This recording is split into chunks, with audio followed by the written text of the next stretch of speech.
John arrives home early only to catch Susie dressed for a date with Jack, his best friend. The betrayal explodes in a storm of accusations, shattering their marriage. At a nightclub, Jack pulls Susie into a dangerous dance, sparking a forbidden affair. Secrets unravel as John confronts Jack at work, turning friends into enemies. Now, Susie is left alone, facing the devastating aftermath of her choices in a lifeless apartment. The calm before the storm is over. Nothing will ever be the same. I was finally going to be happy again. It was about time. My husband, John, came home early from work today. Early? This was the first time ever. He always put his job before me. I was almost done getting ready for my date tonight. Yes, an actual date with a kind man. It wasn't just a night out with my friends like John thought. He walked in with a bad attitude, grabbed me by the arms, and yelled, "Who are you seeing tonight and where?" I was tired of his bullying. I looked him in the eye and spoke up.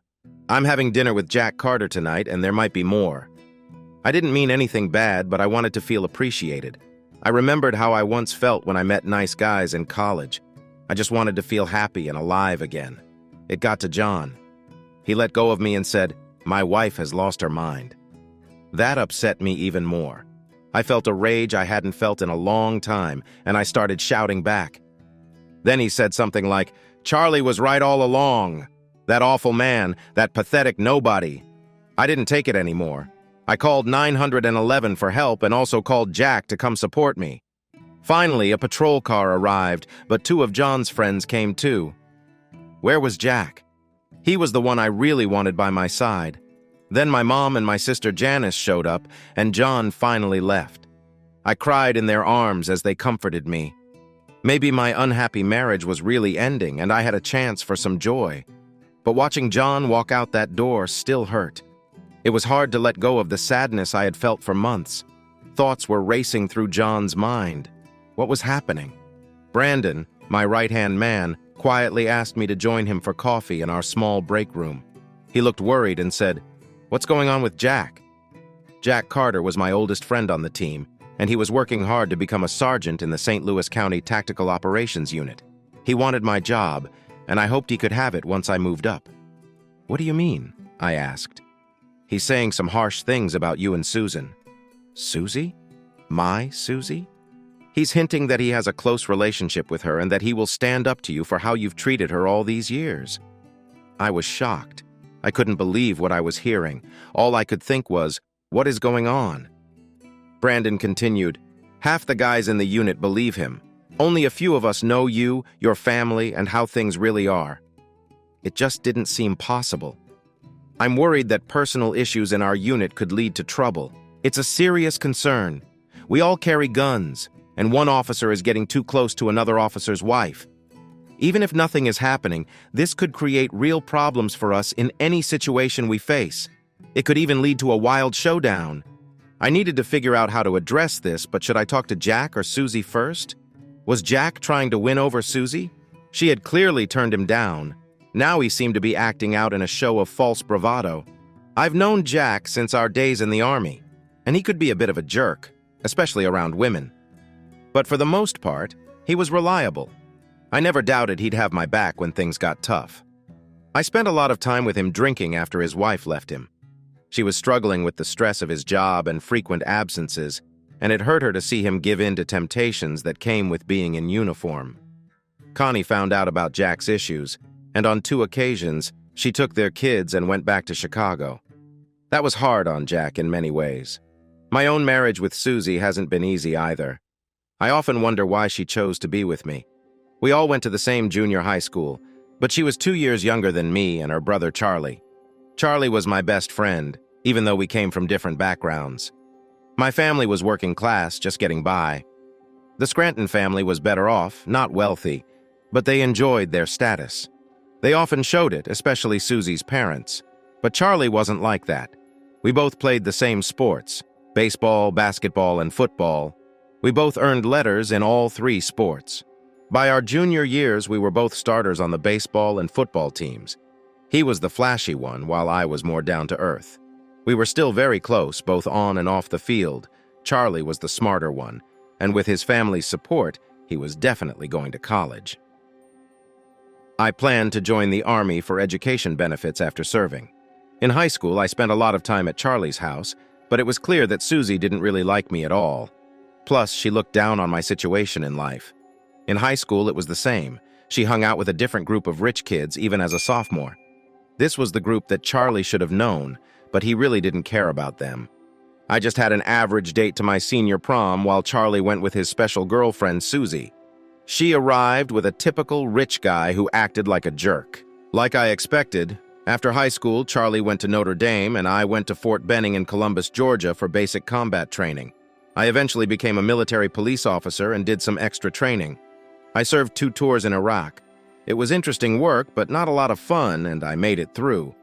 4 years later, I returned to St. Louis and got on a waiting list to possibly join the St. Louis City or county police departments.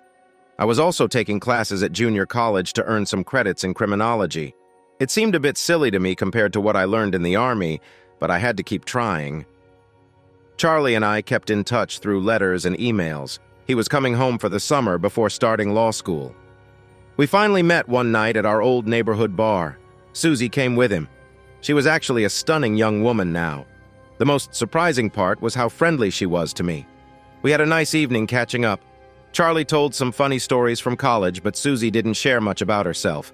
She seemed really interested when I talked about my experiences in Iraq. When we left the bar, she kissed me on the cheek and said it was great to see me again. Please stay in touch. Who was this girl? And what happened to Susan Scranton? I wondered with a smile.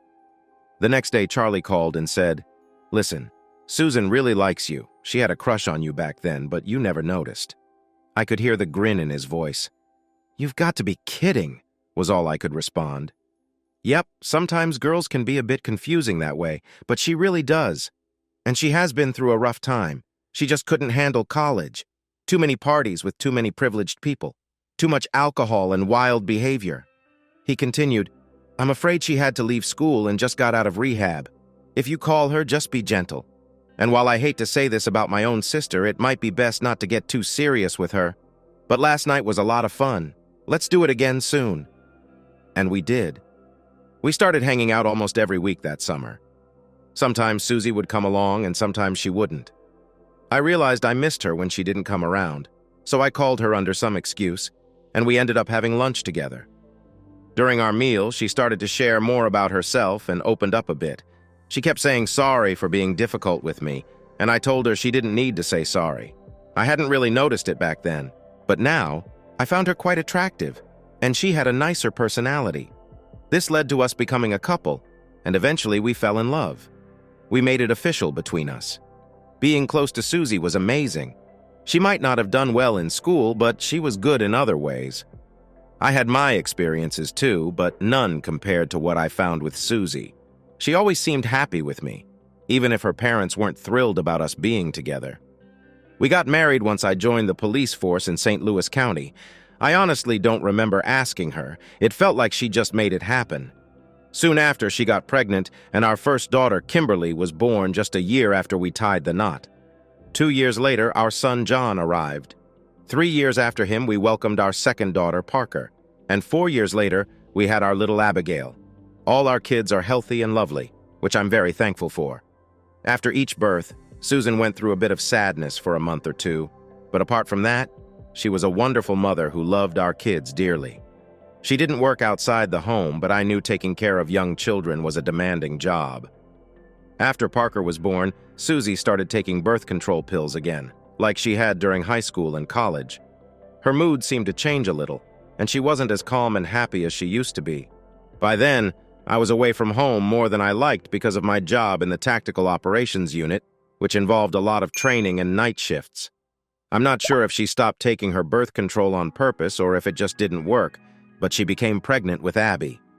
She decided to stop taking the pills after Abby was born almost 5 years ago, got her tubes tied, and nursed Abby for about 18 months. After that, things started to change a bit. Our relationship was never boring, but it certainly had its ups and downs. Life often felt like a roller coaster for us, with my work schedules and her dealing with pregnancies, breastfeeding, and chasing after our little kids. We both liked being close to each other, but sometimes the timing just didn't work out. There would be times when a whole week went by without any intimacy, followed by a long 2 hours together that felt wonderful. I believed we could manage this pattern. One major struggle for her was her parents, Edith and Stanford, and even her sister Janice, who didn't like me much. They thought I wasn't good enough for their daughter. They worried I couldn't provide the same lifestyle she was used to and wanted her to keep enjoying. It was funny, though, because they adored the grandchildren I helped bring into the world, but I knew they would have preferred someone richer. Janice's husband, Todd, was a lawyer with more money, and I was sure they gave her money now and then to help out. Neither of us spoke of it, but I didn't like it. It felt like it was causing problems in our marriage. After Abby stopped nursing, Susie started taking more time for herself. She had always looked good, but she gained a bit of weight after years of juggling motherhood. Now, she seemed focused on getting back to her college figure. She began dressing up more often, putting on makeup and even changing her perfume. Lately, she complained a lot about how little money I made and how I was hardly around to help. She said she needed a break. Our intimate life had mostly faded away about 6 months ago. We had been together maybe once or twice in that time. One of her ways to take a break was to go out with her friends for dinner and drinks while I watched the kids. I understood most of her feelings, but I didn't get the overall lack of closeness, especially since she was now looking fantastic again. It was supposed to be easy for couples to connect physically, especially as I stayed in shape with my job and training. I still felt I had a good attraction and definitely missed being close to her. Today was particularly frustrating. I told my captain I had something personal to take care of but would be available by phone if needed. I decided to head home early to talk to Susie. I arrived about an hour before I normally would. When I got home, I noticed Susie was all dressed up. "Oh, you're home early," she said, without any endearing names like honey or sweetheart. "Listen, I'm going out tonight and you're taking care of the kids," I said quickly. "Maybe you are, maybe you aren't," I replied in a serious tone. She seemed confused. "What?" she stammered. "We need to talk first, and you need to tell me what's happening." She seemed a bit defensive, looking around. "I think something is going on." "Nothing is going on. I just need a break tonight. Look me in the eyes and tell me who you're going to be with tonight and where." That's when her face turned bright red and things got tense. I felt like everything was falling apart. My peaceful home felt like it was in chaos. "All right, I'm meeting Jack tonight. He's taking me to dinner like a date, a real date, and I might thank him for it. There are so many nice guys in college. They treated me well, not like you. You're nothing. My wife has lost it." I thought that to myself. "Don't say that. Don't you dare. I have given you my best years and everything I have. What have you given me? Nothing. Because you're nothing. Jack is right about you. I'm taking the kids to my mom's, and I want you out of my house when I come back. You better be gone because I'm bringing Jack home tonight. I'm finally going to have some good time for myself. My wife has truly lost it. I wasn't about to let the kids get in the car with her right now." I nearly whispered, talking to myself. Charlie was right all along, and that's when she got really upset and called for help, saying I was hurting her. Then she called Jack to come to her rescue. The captain and Brandon showed up right after the police did. Jack was smart enough to stay away. My wife was crying and making all sorts of confusing claims, but there were no signs of any harm to her. The captain was kind and said, "Is anyone able to look after the kids tonight?" As much as I hated to agree, I said her parents. "Let's get them here, and you should probably leave for today. We can't leave you two alone like this. John, I'm really sorry about all this." "Yeah, me too," was all I could say. When her mother and sister arrived, I tried to talk to my kids, but they looked shocked and scared of me. They probably thought I had done something to their mom. Even I wondered if I had, although I didn't know what that could be. Brandon offered me his couch, but I chose to stay in a motel. I just wanted to be alone. I missed my family a lot. The next day at work, I glanced at Jack a few times, but he never looked back. Around 4 p.m., I received a restraining order. I was told I couldn't be within 500 feet of my home, my wife, or my kids. I took Jack aside to a private room. Half my team reached for their guns at how I looked and acted, but I waved them off. "What have you done, Jack?" He finally looked me in the eye and said, "All I did was be her friend. How could you have hurt her for all those years? Are you out of your mind?" "I never touched Susan like that, not once, not even in fun." "Why would she lie to me?" Jack asked. "I don't know, but she has. And if you believe her over me, you really don't know what you're talking about." I thought about how to get a lawyer. This was not going to end well. Susan's lies were strong and convincing, backed by her parents who trusted her completely. Little 12-year-old Kimberly was scared and confused through all of this. The restraining order stayed in place until a further review. Susie tried to smile like she won, but she looked confused. Even my own family seemed to support her and looked at me with pity. I thought I heard someone whisper about PTSD. About a week later, I got served again. Divorce papers came to me, and I learned something else. Jack was now bragging about how wonderful things were with Susan. She would do anything for him, and he was very likely going to pursue a deeper relationship with her once she got rid of me legally. Meanwhile, I thought about what Susan was feeling. I stepped into the bathroom and called Jack to talk for a long time. After John left and Edith and Janice took care of the kids, Jack was really nice to me. I had known him for a while as one of John's friends from his Army days, and more recently as someone I worked with on the SWAT team. But we only started getting to know each other better about 4 weeks ago. About 6 months back, I began to really see John for who he was. Now he disgusted me in many ways, and he didn't even try to act like he was interested in me anymore. He must be with someone else. I started to fixate on this. Was it just one person, or was it many like Jack had done before?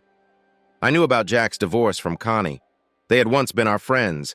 Edith and Janice encouraged me to get back into shape and put myself out there more. They said I deserved better than someone like John, someone like my dad or Todd, a man who could really care for me with nice things and a big house, putting me first, not just second to a job. So, I did that. I got back into shape. But John never even noticed, and I just grew more unhappy.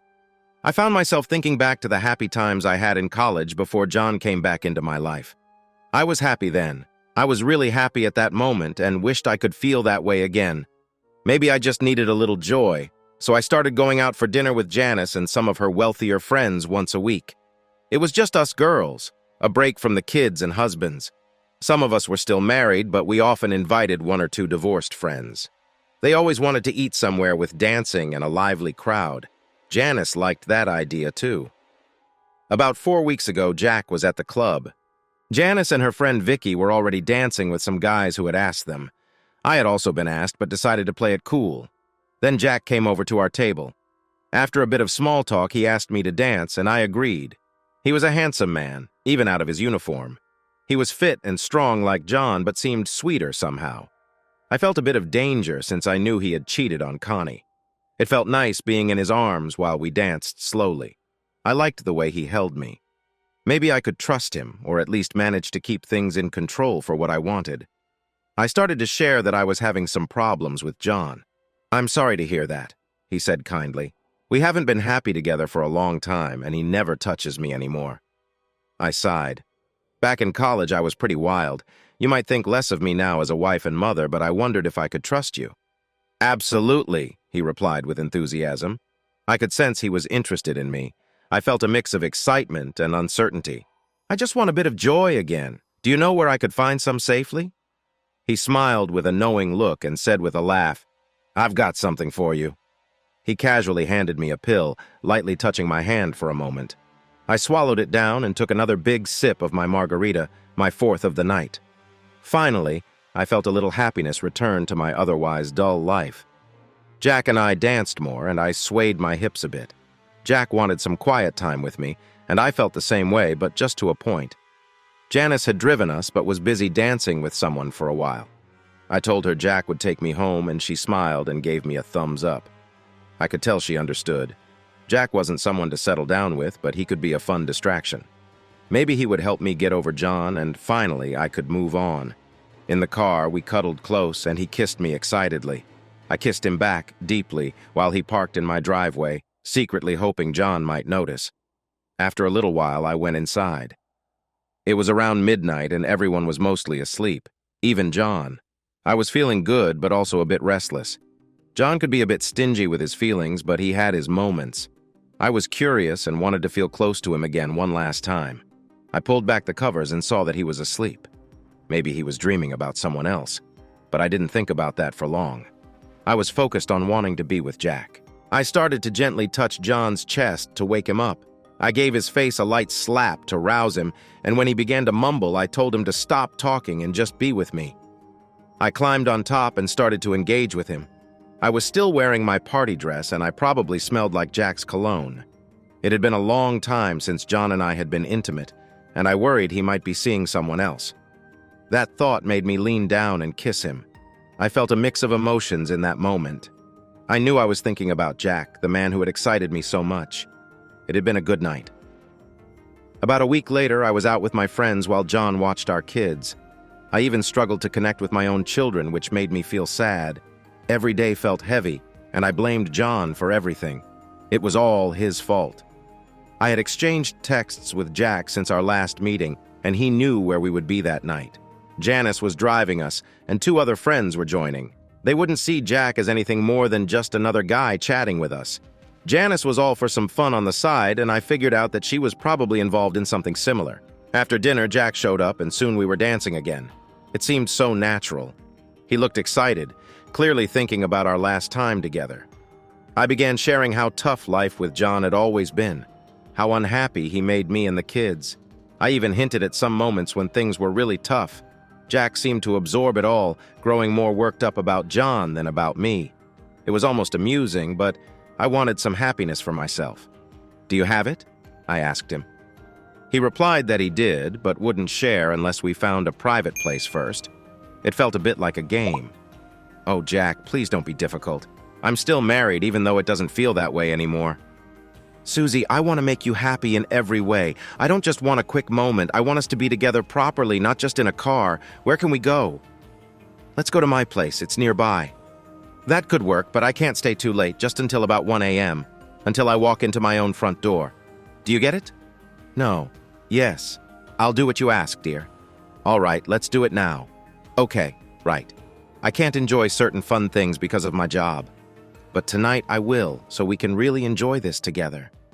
And we did. I was thinking about it while I was in the restroom at the club.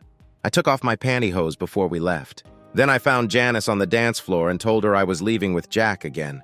She noticed my pantyhose were gone and just smiled, saying, "Have fun, sis." I was surprised by that part of my little sister. As soon as we got into the apartment, our clothes came off, and Jack picked me up and took me to his bedroom. It felt amazing to have so much energy and happiness, which pushed us into that joyful moment for the next 3 hours. I didn't get home until 2 a.m. and still couldn't sleep. But as always, John was sleeping deeply, and I didn't need him anymore. I felt satisfied, but still a bit empty inside. The next morning, I felt even more sad. The thought of the next time with sweet Jack was the only thing that made it bearable. I could hardly talk because I yelled so much the night before. When I returned to John, I caught Jack in the restroom and got angry with him. He tried to fight back, but I was much stronger. I did my best not to ruin anything important, but I think I hurt his nose. After he woke up, I told him he could do whatever he wanted with that crazy girl now, but I better never hear a single rumor about it in our locker room again. If I ever found out he hurt my kids, he would have to answer for it. That made him turn pale. Message received. Later, Susan divorced me and Jack moved in with her. After a long investigation, I could finally see my kids again, but only with a chaperone at first. Kimberly especially seemed to dislike me now. She wouldn't hug me and spoke to me like her mom would, with clear disgust. The younger kids seemed a little happier, but still looked scared of me. It was easy to see that Mom, Grandma Edith, and Janice were saying bad things about me. Some of it was probably true since I had left them. My own mom might even have been on Susan's side. My life felt stuck right now, in a gray area between light and dark, between happiness and deep sadness. I couldn't lose focus at work. I had to make my child support payments, and my life could be at risk if my attention slipped. I had no money or energy to think about dating someone new. Let's see. Only 13 more years until little Abby turned 18. I was sure that by then none of my kids would want to talk to me. So I thought about how nice it would be to not have to worry about money for them anymore. It was during these thoughts that I sometimes cried a little. I drank too much and often found myself staring at a bullet and my gun in my hand. About a year into this life, I got shot. I was heading into a real estate office filled with bad guys and hostages.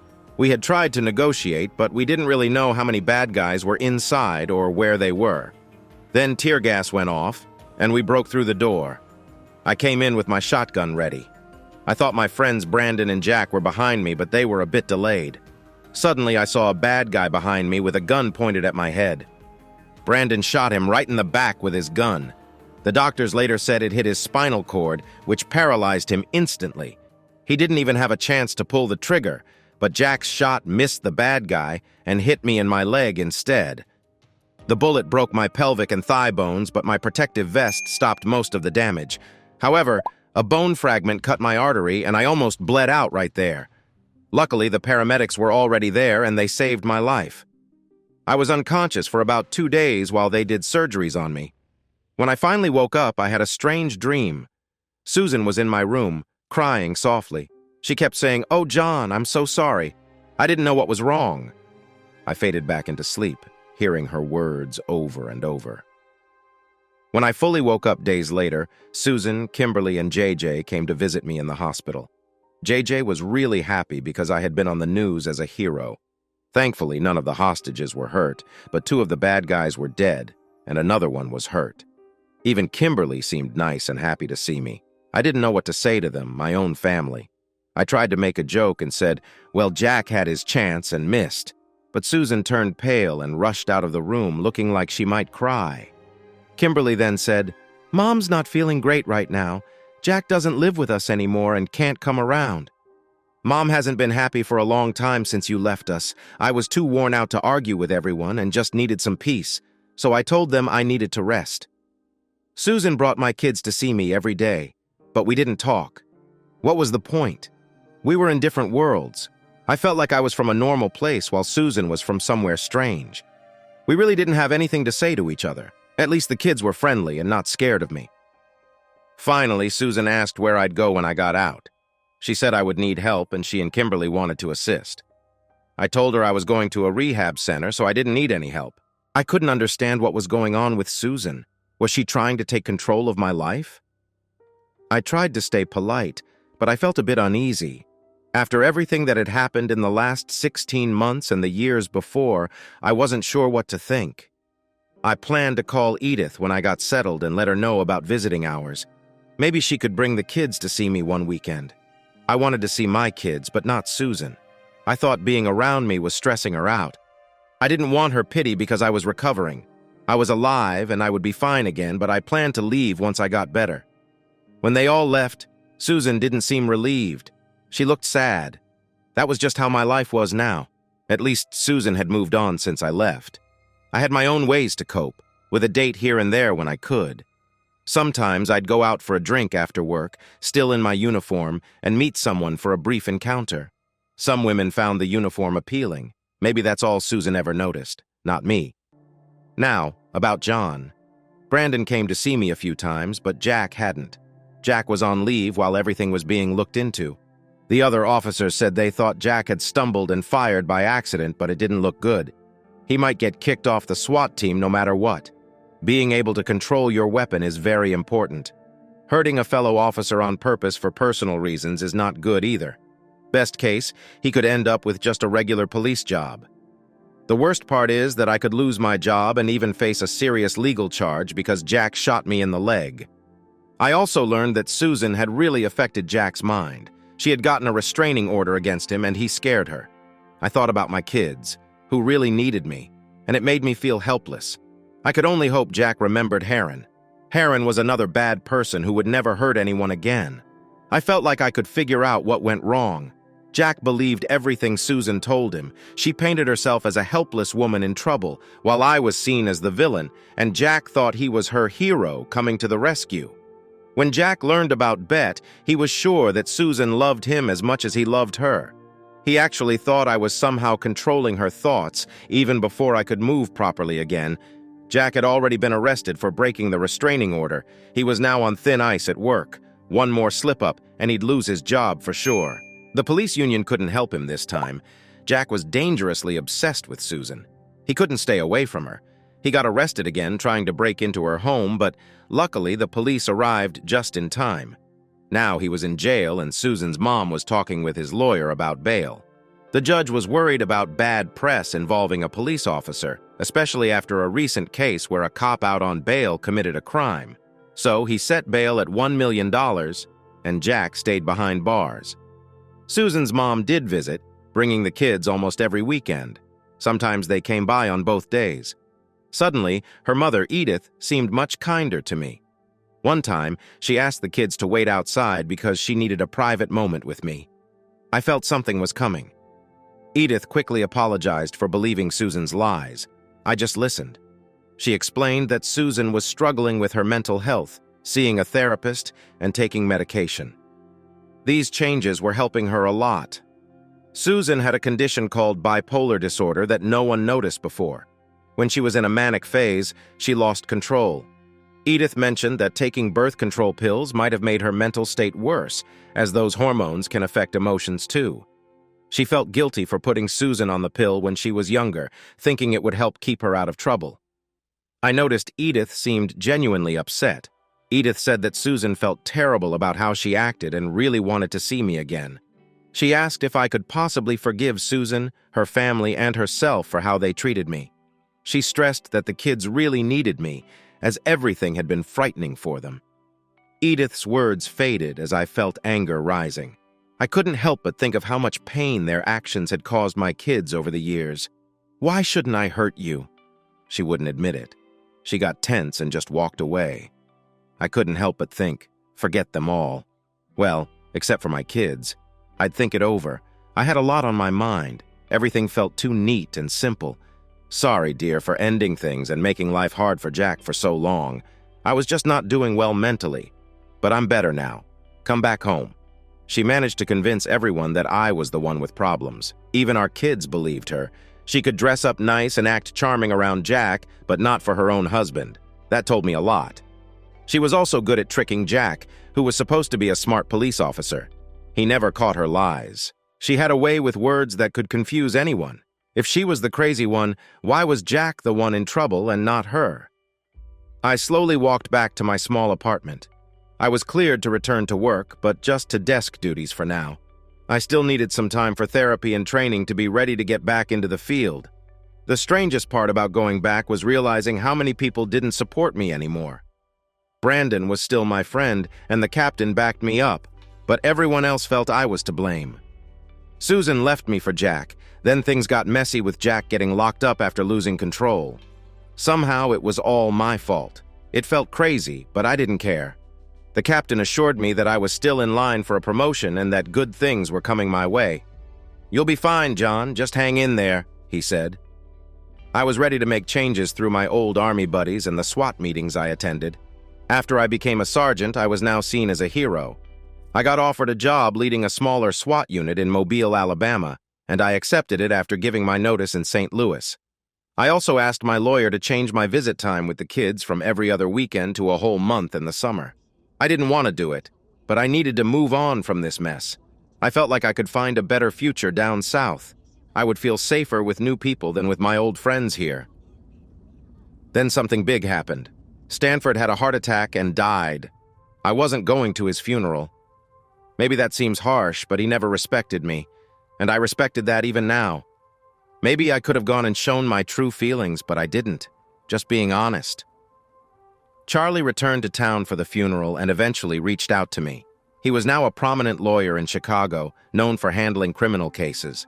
I had thought he might join the DEA, and he could still do that. The night after the funeral, we met at our old favorite spot. After some light conversation, he ordered a couple of drinks and said, "Come on, John, just one shot. Let's drink to the old man." I smiled and agreed. "I'm very sorry about Susan, John, I truly am. I wish I had known what was happening sooner so I could have been here." "Maybe. I don't know, Charlie. You warned me long ago, and I guess you were right," I replied. "No, I don't think I was. In the year after you left, I was glad you ignored my advice. Susan managed to turn herself around, and I really love my nieces and nephews. I plan to visit home more often now. Edith shared what she told you. It's not just talk." "Is that so?" I asked. "Yes, Susan is dealing with mental health issues, but it's manageable with the right help. She has a good psychiatrist who monitors her treatment and supports her through her feelings of guilt and sadness about you. She still cares for you deeply. She was under constant watch for 2 weeks after her last breakdown, the time she spent in a facility about a year ago. Did you know that?" Charlie said. "No, I didn't hear this before. What can I say, Charlie? I don't feel love for Susan anymore. The only way I can stay sane is by letting go of those feelings. But you don't hate her either, right? No, I won't. I'll be respectful and friendly towards her as the mother of my children if she can do the same. I just can't handle any more chaos. She has turned almost everyone I know against me. I need to stay cautious around her. You can tell her that if you wish. I'll speak to her, Charlie added. Everyone feels terrible about this, John. You didn't deserve it, and neither did Susan. She is struggling to understand all the hurtful things she said and did, he continued. That's what therapy is for. The issues she faces come from mental health struggles. I imagine you're finding this hard too. Just one more thing, Charlie said hesitantly. My father had many flaws, but he did provide for our family. My inheritance is about $1 million and Susan's is even more. Money shouldn't be a worry for her unless she recklessly spends it like some do. Seeing how she acts might help you decide what you think about her later on. Just a thought. We talked about many things, like his success as a lawyer and the woman he was dating. He wasn't sure if she was the one for him. He had dated many people and likely wasn't ready to settle down yet. We promised to keep in touch more than we had before. As we left the club that night, I almost told him about my phone. I sensed he wanted to change my mind about it, but at the end of the night, he said something else. He told me to remember the good years with Susan. He said she was a caring mother and a loving wife. He thought the other side of Susie wasn't the real her. Maybe that was true. But I know there's one person who really cares for that other Susie, and he's determined to win her back. But which Susie is the real one? Honestly, I can't say. I can't see into her heart. Only Susie knows who she is. I feel bad for her, for myself, and even a bit for Jack and my kids. Will she hurt them too, more than she has already? You need to watch her closely now, Edith. I once did that and it didn't help me at all. My friends and family weren't able to support me then. She made me feel very alone. Now I am as lonely as I ever was, but finally okay with it. Tell her if she really cares for me, to let things be. I hope she finds her own way because nobody has been hurt so far. Just me. I got a little upset. However, I'm getting some worrying letters from someone who is telling me to stay away from Susie. If you know what's best, tell Susie to stay safe, to think about herself and the kids, and not about me or any love we might have. Do you understand? He didn't seem happy, but he nodded and gave me a sad smile. Take care, my friend. I was on my way south. Now let's look at Susan's side. My life had become really tough over the past 2 years. I started feeling unhappy more often. At first it came and went, but then it stayed with me and turned into a deep sadness. In the beginning, I tried to ignore it and focus on my kids and John. I wanted to keep my unhappiness away from them.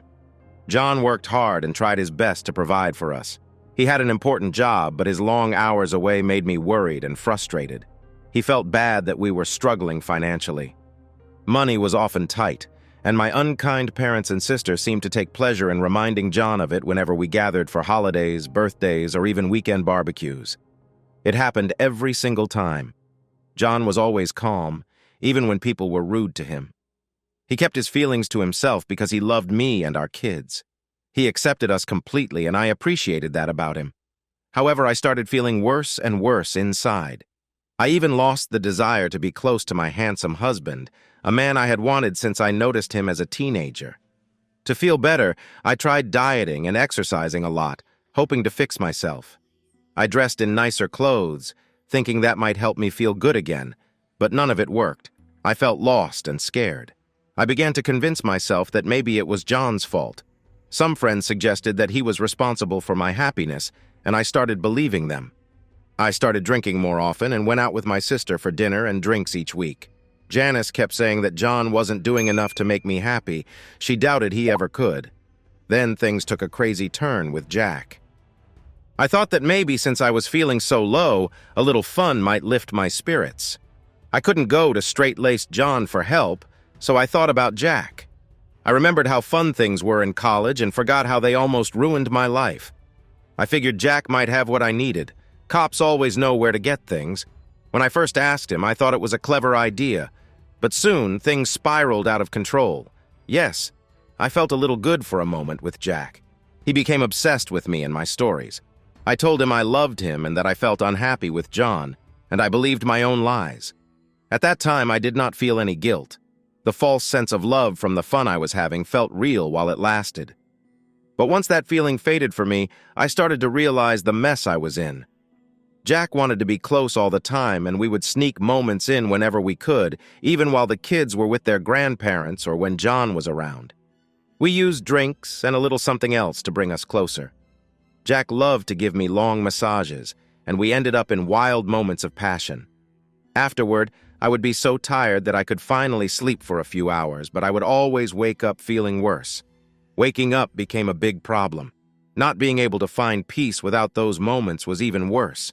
Each time I woke up, I missed John more and more, but my anger toward him grew too. I started blaming him for everything, feeling like he had let me down. Somehow I felt it was his fault that I was with Jack and had divorced him. He shouldn't have left me and the kids. How could he do that? I found it hard to understand my own thoughts. The darkness I was in just kept getting deeper. This made John even more of an enemy in my mind.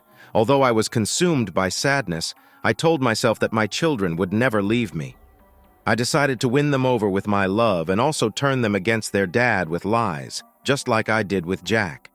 They believed me more than Jack did. Then about 7 months into my time with Jack, who was almost living with me now, I woke up one morning after another wild night filled with mixed feelings.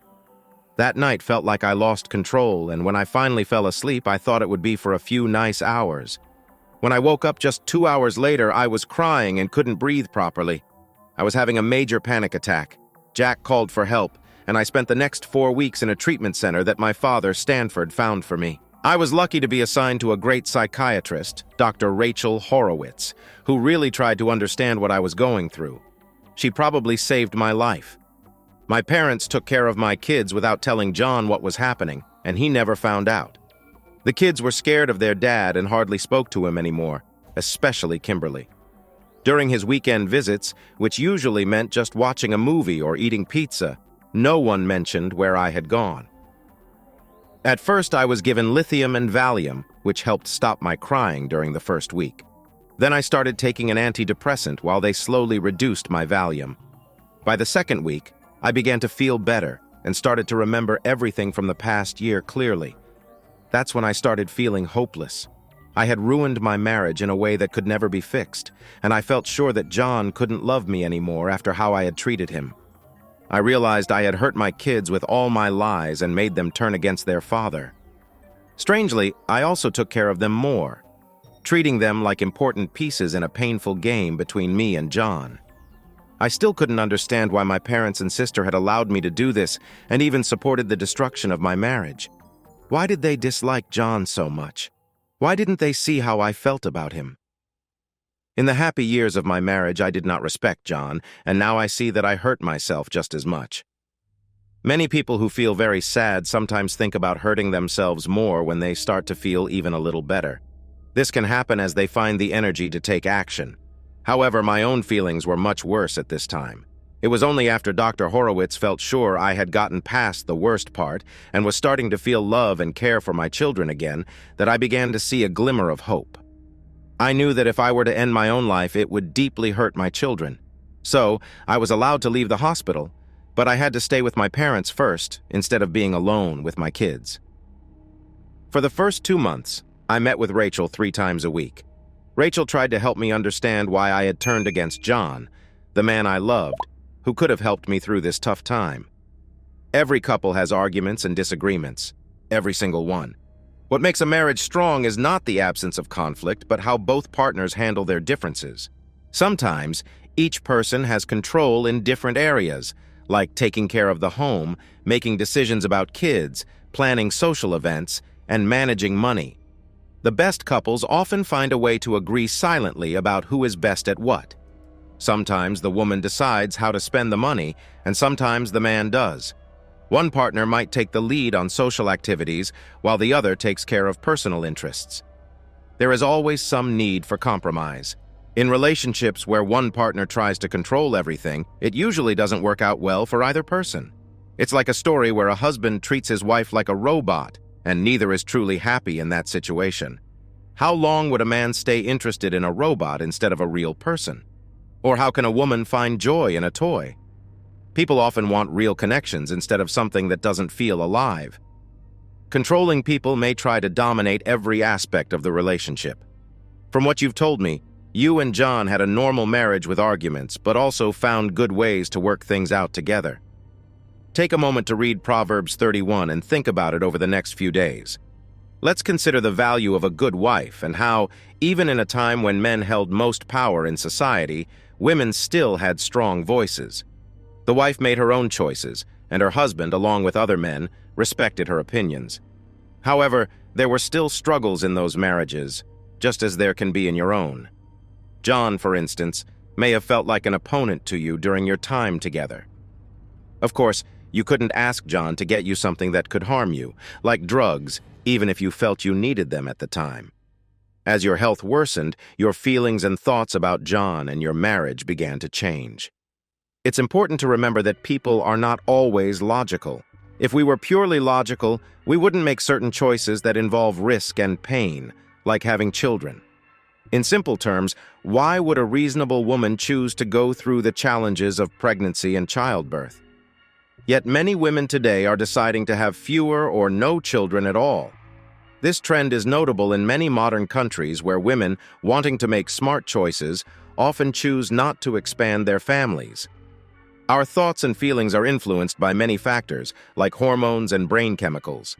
Each day we make countless decisions based on incomplete information.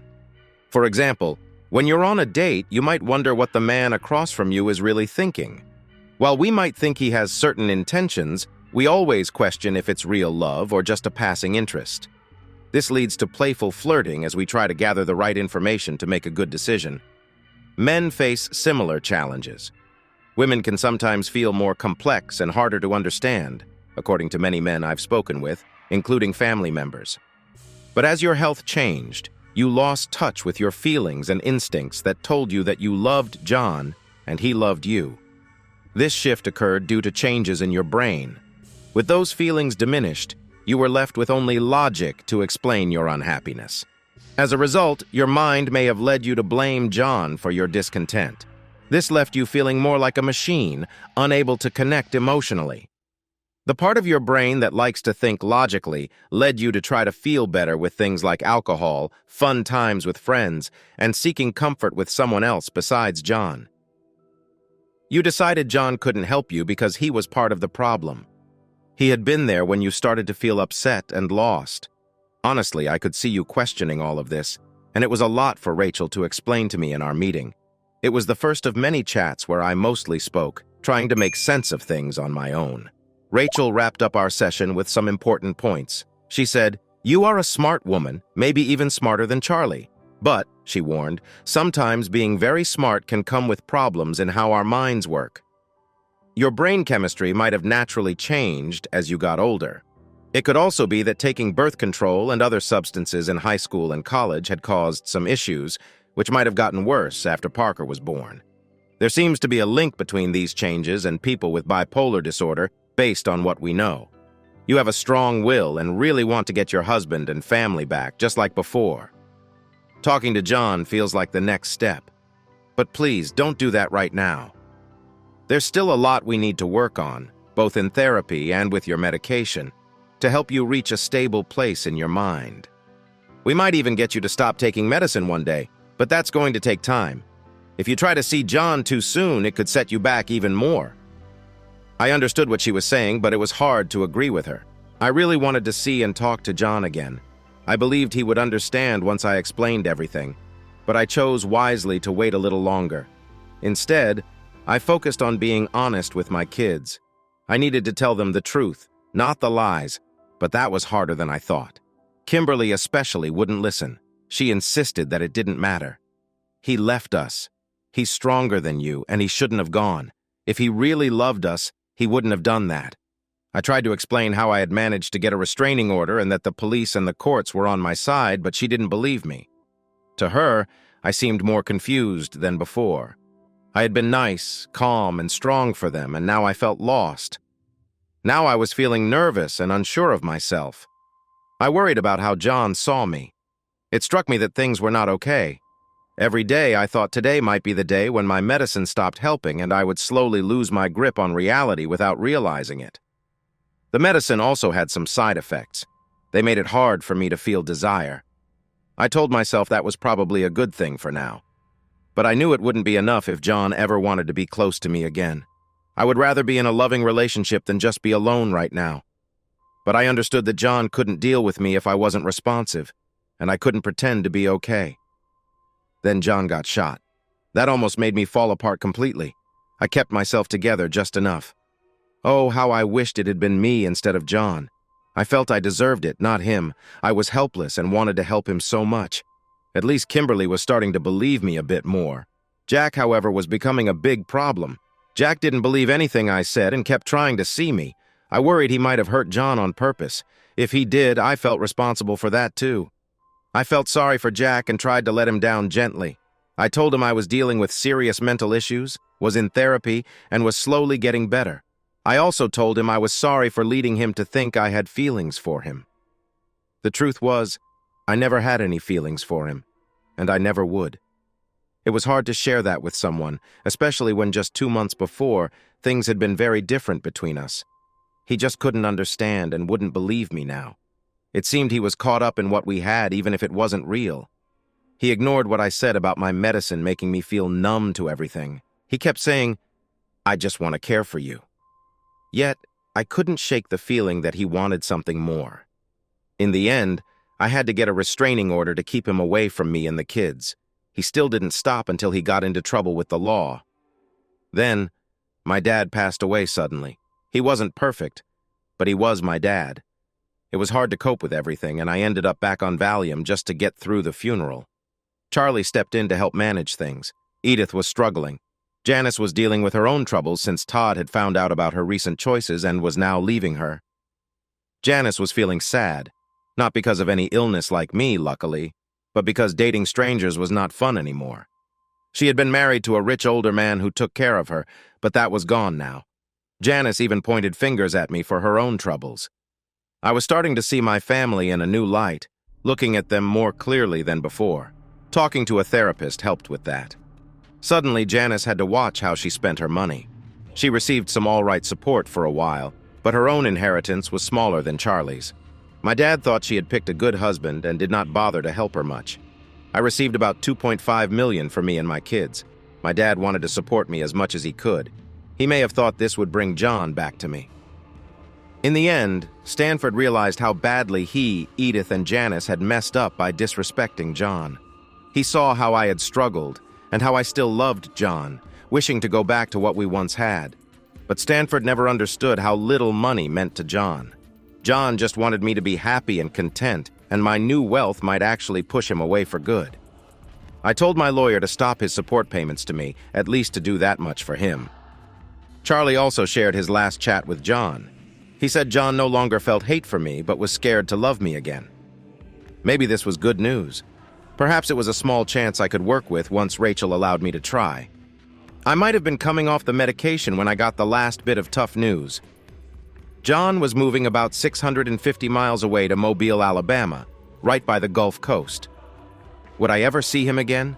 Would I get to explain everything and why his kids needed him? I believed he needed them, and maybe he needed me too. Now, let's view it from John's side. I arrived in Mobile on March 15th, a sunny day with temperatures in the 70s. The dogwoods were blooming, and I had passed many oak trees draped with Spanish moss. This was definitely not Missouri anymore. It was a long drive, but I made it in one day with just me and my belongings in the car. That was all I brought with me. I would stay in a motel tonight and look for a furnished apartment tomorrow. It was a fresh start. I looked forward to my new job. I had some new duties and was looking forward to seeing an old friend, Benjamin "Frenchie" Francois. He was a Cajun from Mobile and my best buddy in Iraq. Now he was a police officer in the same city. The Cajun community around Mobile had been around for a long time. They worked in the forests, swamps, and on farms. Many were employed in paper mills and other factories, while others caught shrimp and crabs in the Gulf. Mobile had lots of water and swamps, with Mobile Bay being about 20 miles long and 5 miles wide. The bay was usually only 6 to 8 feet deep at low tide, but it had deep channels for big ships. Mobile Bay was quite muddy, especially compared to clearer waters like Pensacola or Destin in Florida. It marked a border. To the east were the resort towns and beautiful beaches of Gulf Shores and Pensacola, as well as Fort Walton Beach and Destin, known for their white sand and clear waters. Traveling south from Mobile Bay, you would find muddy Gulf waters in areas like Mississippi and Louisiana, all the way down to Texas. The Mississippi River added to this muddiness by carrying lots of dirt and silt into the Gulf. Mobile Bay received dirt from several local rivers as well, including Dog River, Fish River, and Mobile River. Those rivers were part of a waterway system that helped transport goods more easily to the Gulf than through New Orleans. With all this water, my new SWAT team needed to be ready for any situation involving boats or water. We might deal with everything from accidents on houseboats to issues with fishing boats and even large cargo ships that could be targets for crime or terrorism. My mind raced just thinking about driving down I-65 and the challenges ahead in my new role. I was excited to meet up with Frenchie to catch up and also learn about the current SWAT operations. However, I had to be careful not to show too much favoritism since he was my friend. It was important that everyone on the team was treated equally for promotions and evaluations. Unless Frenchie had completely changed, I didn't think he would cause any problems with team unity. He was a big, friendly guy who loved to talk. He was easy to get along with until someone made him angry, then he responded quickly and firmly. He was one of those tough, strong guys. I played as a fullback in high school and got a small basketball scholarship to a faraway college, which I decided not to take. He was a starter for the Alabama football team for 2 years until partying caught up with him, and then he joined the Army. I had 3 days before my new job started, just enough time to find my rented apartment online and settle in a little. I finally met up with my friend Frenchie at a small place called the Blue Crab Bar and Restaurant. The breaded fried crab claws were really good. Frenchie was excited about their crawdad gumbo, but I wasn't so sure. Maybe it was a taste you had to learn to like. Frenchie had just gotten married to a lovely Cajun woman named Gigi. She was beautiful in the pictures Frenchie showed me, with slightly darker skin, jet black hair, and very dark brown eyes. Gigi had a mix of French, African, and Native American roots, and she spoke a unique form of French. It was her voice that got me, Johnny boy. She sang beautifully and even sounded great just talking. I was mesmerized. When I asked Frenchie about his wife and kids, he said he hadn't heard anything. It wasn't happening. She divorced me and I showed him my empty ring finger. "Oh no, what happened, Johnny?" he asked. "You have 4 kids, right?" I shrugged. I don't know, just me being me, I guess. Suddenly she wasn't with me anymore and was with someone else. Now she and my kids pretty much don't want anything to do with me. Her family was kind of wealthy and didn't like me much. I guess she realized they were right. I heard she went through some tough times with her mental health, but who knows? I can't talk to any of those people except her brother Charlie, and he's busy with his life in Chicago. I hate being far from my kids, but maybe sometime apart is what we all need right now. I hope we can reconnect better when I have them for a month or 6 weeks after school ends this summer. "Well, you need a Cajun woman," Frenchie joked. "Or maybe not for you right now. That can be risky. But you should meet my sister Janine. She just divorced her husband." I chuckled. "Good thing, or I might have been tempted myself," he added.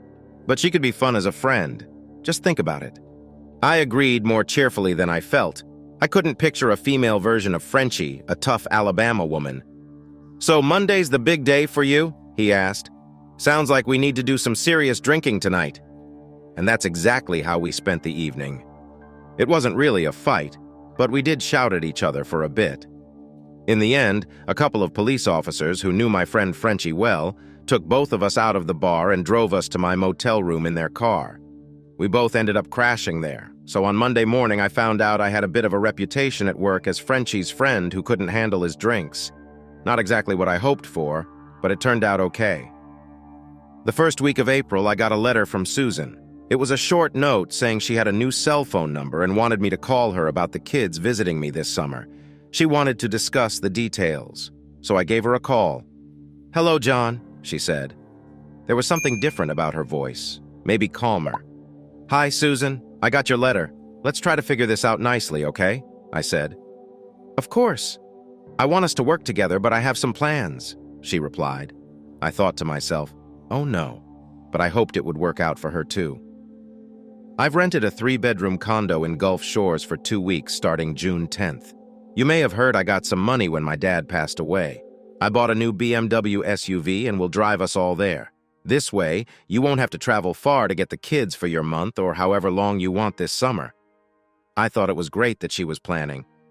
If you want to, you could join us for a week at the beach. You could stay with JJ, and it might help us all reconnect. Just think about it and let me know what you decide. She seemed more reasonable now, making it harder to argue with her. Thanks for the offer. I will think about it. Are the kids there? Can I talk to them for a moment? I asked. Kimberly is at a friend's place studying, but everyone else is here. Hold on. Then I heard her calling for JJ, Parker, and Abby to come over. We had a nice conversation. The kids seemed much more relaxed and friendly with me. JJ was especially excited about the beach again. He had gone twice before with Stanford and Edith and once with Susan. They even had a family trip to Sandestin while I stayed home to work. I never minded that too much back then. I was focused on my job and didn't want Susan's parents to pay for me. But I didn't want my family to miss a chance for a nice vacation and time with their grandparents, who were covering most of the cost. Now, I was just happy. Things seemed a little more normal in my family life. I hoped it would stay that way. I tried to talk to my kids at least twice a week, and usually it worked with everyone but Kimberly. She was often busy, and even when we did have time to chat, it felt like we still weren't connecting. She remained distant with me. She was now 13 and starting her teenage years, but the divorce happened at the worst time for my daughter, Kimberly. Suddenly, her father was no longer in her life. I worried about how this change would impact her relationships with boys and men as she grew older. I hoped that Susan's mental health issues were not something Kimberly would inherit, especially with everything else going on. I missed the days when we were all together and wished I could have them with me for a month or so every summer. But making that happen this first time was going to be difficult. My small 2-bedroom apartment would be very cramped. Luckily, it had 2 bathrooms, but I would need to arrange for someone to help look after the kids since I couldn't take an entire month off work. What if I got an urgent call one night? I couldn't leave Kimberly alone even if she was 13. My job was not just about earning money, it was about helping others. It was important, sometimes even critical, for people facing danger. I loved my children, but I knew I wasn't the best dad. Even when I was married, Susan did most of the parenting. I admired her for that and was thankful for all she did. As far as I could see, even with her struggles, Susan tried her best to be a good mother, even if she sometimes spoke against me. It made sense in a way because of my job, but it still didn't make it easy. I knew I wouldn't be able to give Kimberly the same attention Susan did while she was always there for them. Susan had been a stay-at-home mom, and even now, as a single parent, she managed well enough on her own. But I had to be available for my job even if it meant missing time with my kids. Life could be tough, and it wasn't fair. No one had it all.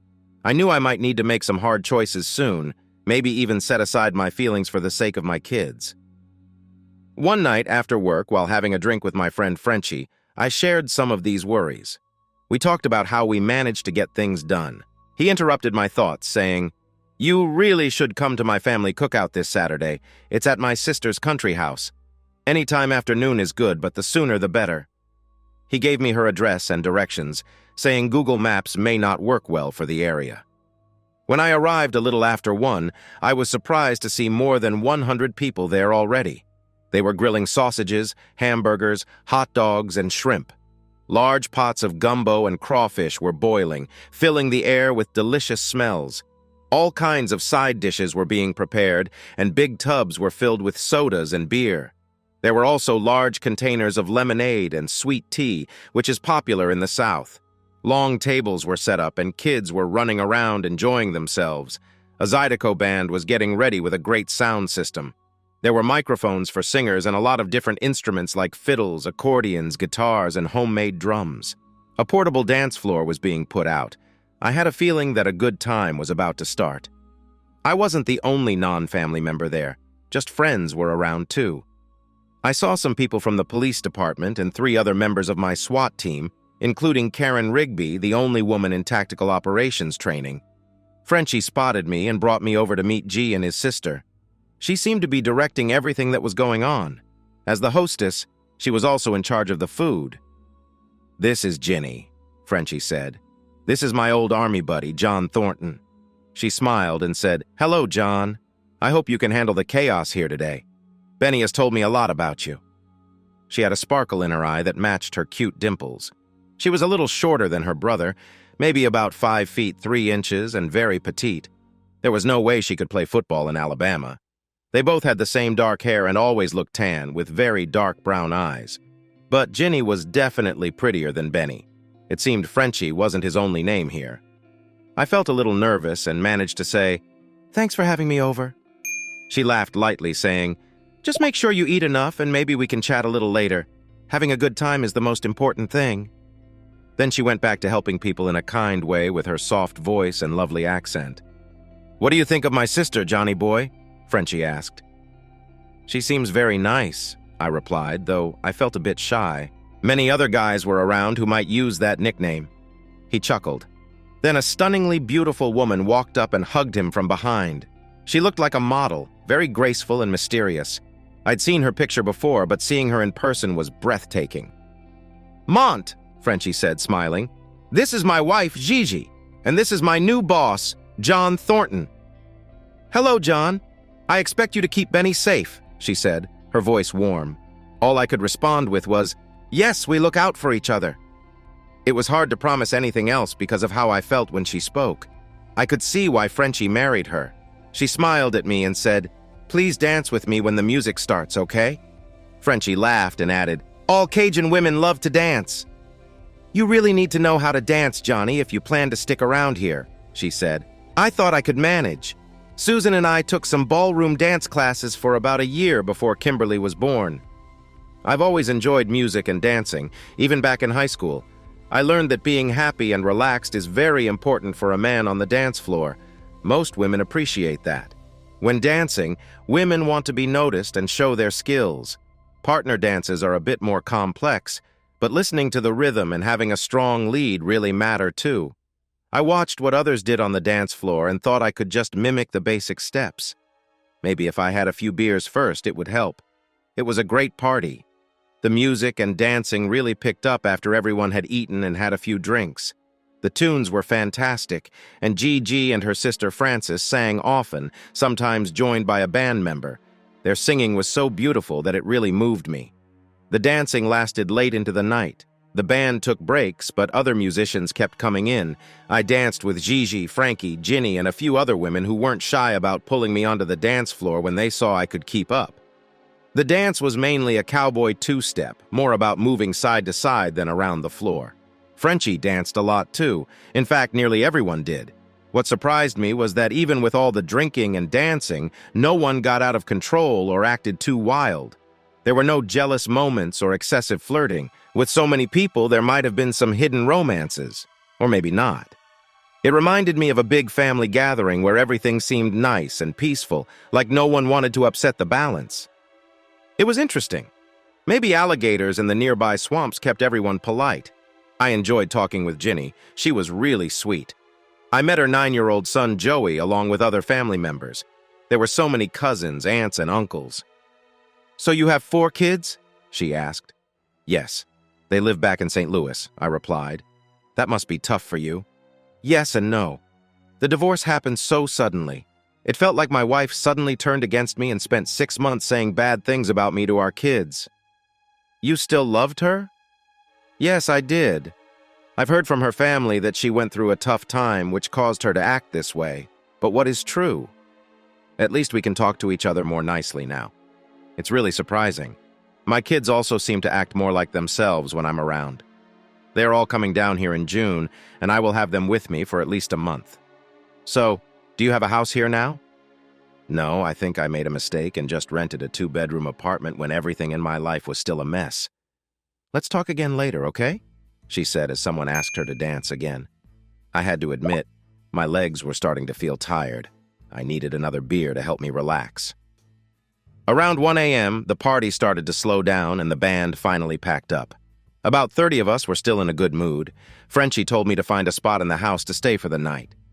It was a big house with at least 4 bedrooms. The women and kids were settled upstairs. The older boys and men found places downstairs. There were lots of air mattresses and old blankets everywhere. Many of the guys slept outside because they had brought their camping gear, like bags and thermoses just in case. The next morning, there was another big breakfast that started early because most planned to go to church that Sunday. I felt a bit hungover, but strong coffee, scrambled eggs, and lots of bacon helped a lot. These folks knew how to cook for a crowd and could open a restaurant anytime they wanted. Soon, almost everyone had left except for Frenchie, his wife Jenny, her cousin Carla, and me. Jenny and I finally had some time to talk. "I've been thinking," she started. "How would you like to rent half my house when your kids are here? I have 5 large bedrooms with bunk beds set up in 3 of them. It's just me, my son, and Carla, along with her 8-year-old daughter, Kaylee. We can make space for you and your kids, and we wouldn't mind babysitting. Plus, we could use some extra money." She smiled. I was surprised by her kindness. I realized what she was offering, and I found it hard to say no. "Oh, wow," I said. "It feels like a dream come true, but I just can't say yes right now. Let's at least try it out. If there are any big issues at the start, I can back out. No hard feelings." "Okay, sure, John. That sounds good. And don't be a stranger before then either." "Okay. I have a feeling I won't be." Suddenly, I had a friend in Mobile who was not in uniform. My job was going well and helped me feel better. Living alone felt lonely without a wife, and now my kids were always around. Truth be told, I always liked that before, without thinking much about it. Of course, it was never perfect, but those last 6 months of my marriage made me see how nice it was to have a little bit of imperfection in my life. Now, living by myself was just something I dealt with when I wasn't working or hanging out with friends like Jenny, Carla, Frenchie, and Gigi. I always had fun when we spent time together. Sometimes we would go to a movie, especially action films like SWAT. Afterward, we'd talk about it and laugh. We also enjoyed dancing to live music, but honestly, the bands were rarely as good as the ones at our family gatherings. It seemed like every time we went out, the musicians would get everyone excited until the singer took the stage. If someone got too drunk and bothered Gigi, Frenchie and I would step in. Usually, I would just show my badge, and that would settle things. If things turned rough, we would handle it by restraining the person and calling the police for being drunk and causing trouble. Thankfully, this didn't happen often since Gigi was so well-liked. It felt like we were helping these troublemakers by stepping in instead of letting the crowd deal with them. None of our girls would dance with strangers in those public bars. They only danced with cousins or good friends, and we often bumped into friends we knew. I discovered I was the only one who really needed to learn about handling situations on water. Everyone else, except for Karen, had already taken seminars. Tactical waterborne operations was taught by an experienced ex-Navy chief named Steve Bronson. He covered the basics very well. The most important part was simply staying safe around water. If you fell off a dock while approaching a boat, it could lead to serious trouble, especially with heavy gear on. The first lesson was to stay calm in such situations, learn self-rescue methods, get rid of unnecessary gear, and use a swimmer's vest for flotation. I also needed to master safe swimming techniques, fast diving from boats, and how to aim accurately with a rifle while floating. My team included a qualified sniper and a second good backup. I also had one skilled underwater technician with 2 others in the police boating unit, one ex-Navy and one with commercial experience ready to help when needed. Another important skill we practiced was boarding boats and larger ships. The Navy had developed methods for this, like visit, board, search, and secure techniques, as well as helicopter boarding methods. We could use these methods in emergencies, but they wouldn't be our first choice. Instead, we focused on quickly approaching small boats and using flexible ladders to board moving ships. Maybe we should all watch Black Sails. The Coast Guard sometimes let us practice on one of their boats. One of my main jobs was to keep in touch and build good relationships with the Coast Guard, the FBI, their HRT, and even the Navy and possible SEAL teams. If a large foreign cargo ship looked like it was in trouble, the issue with calling in such skilled help was that we needed them fast when things went wrong. At some point, we might have to handle things on our own, and we could never be too prepared. Sadly, my 2 officers were mainly just regular cops and couldn't be full-time SWAT team members, waiting for calls like firefighters or always in training. City police budgets were just too tight. Another part of my job was to manage schedules and plan where everyone was. When my officers were assigned to narcotics or out patrolling, using their gear already loaded in their cars, I always tried to keep a couple of them in the office with me. They would work on paperwork and be ready to respond quickly if needed.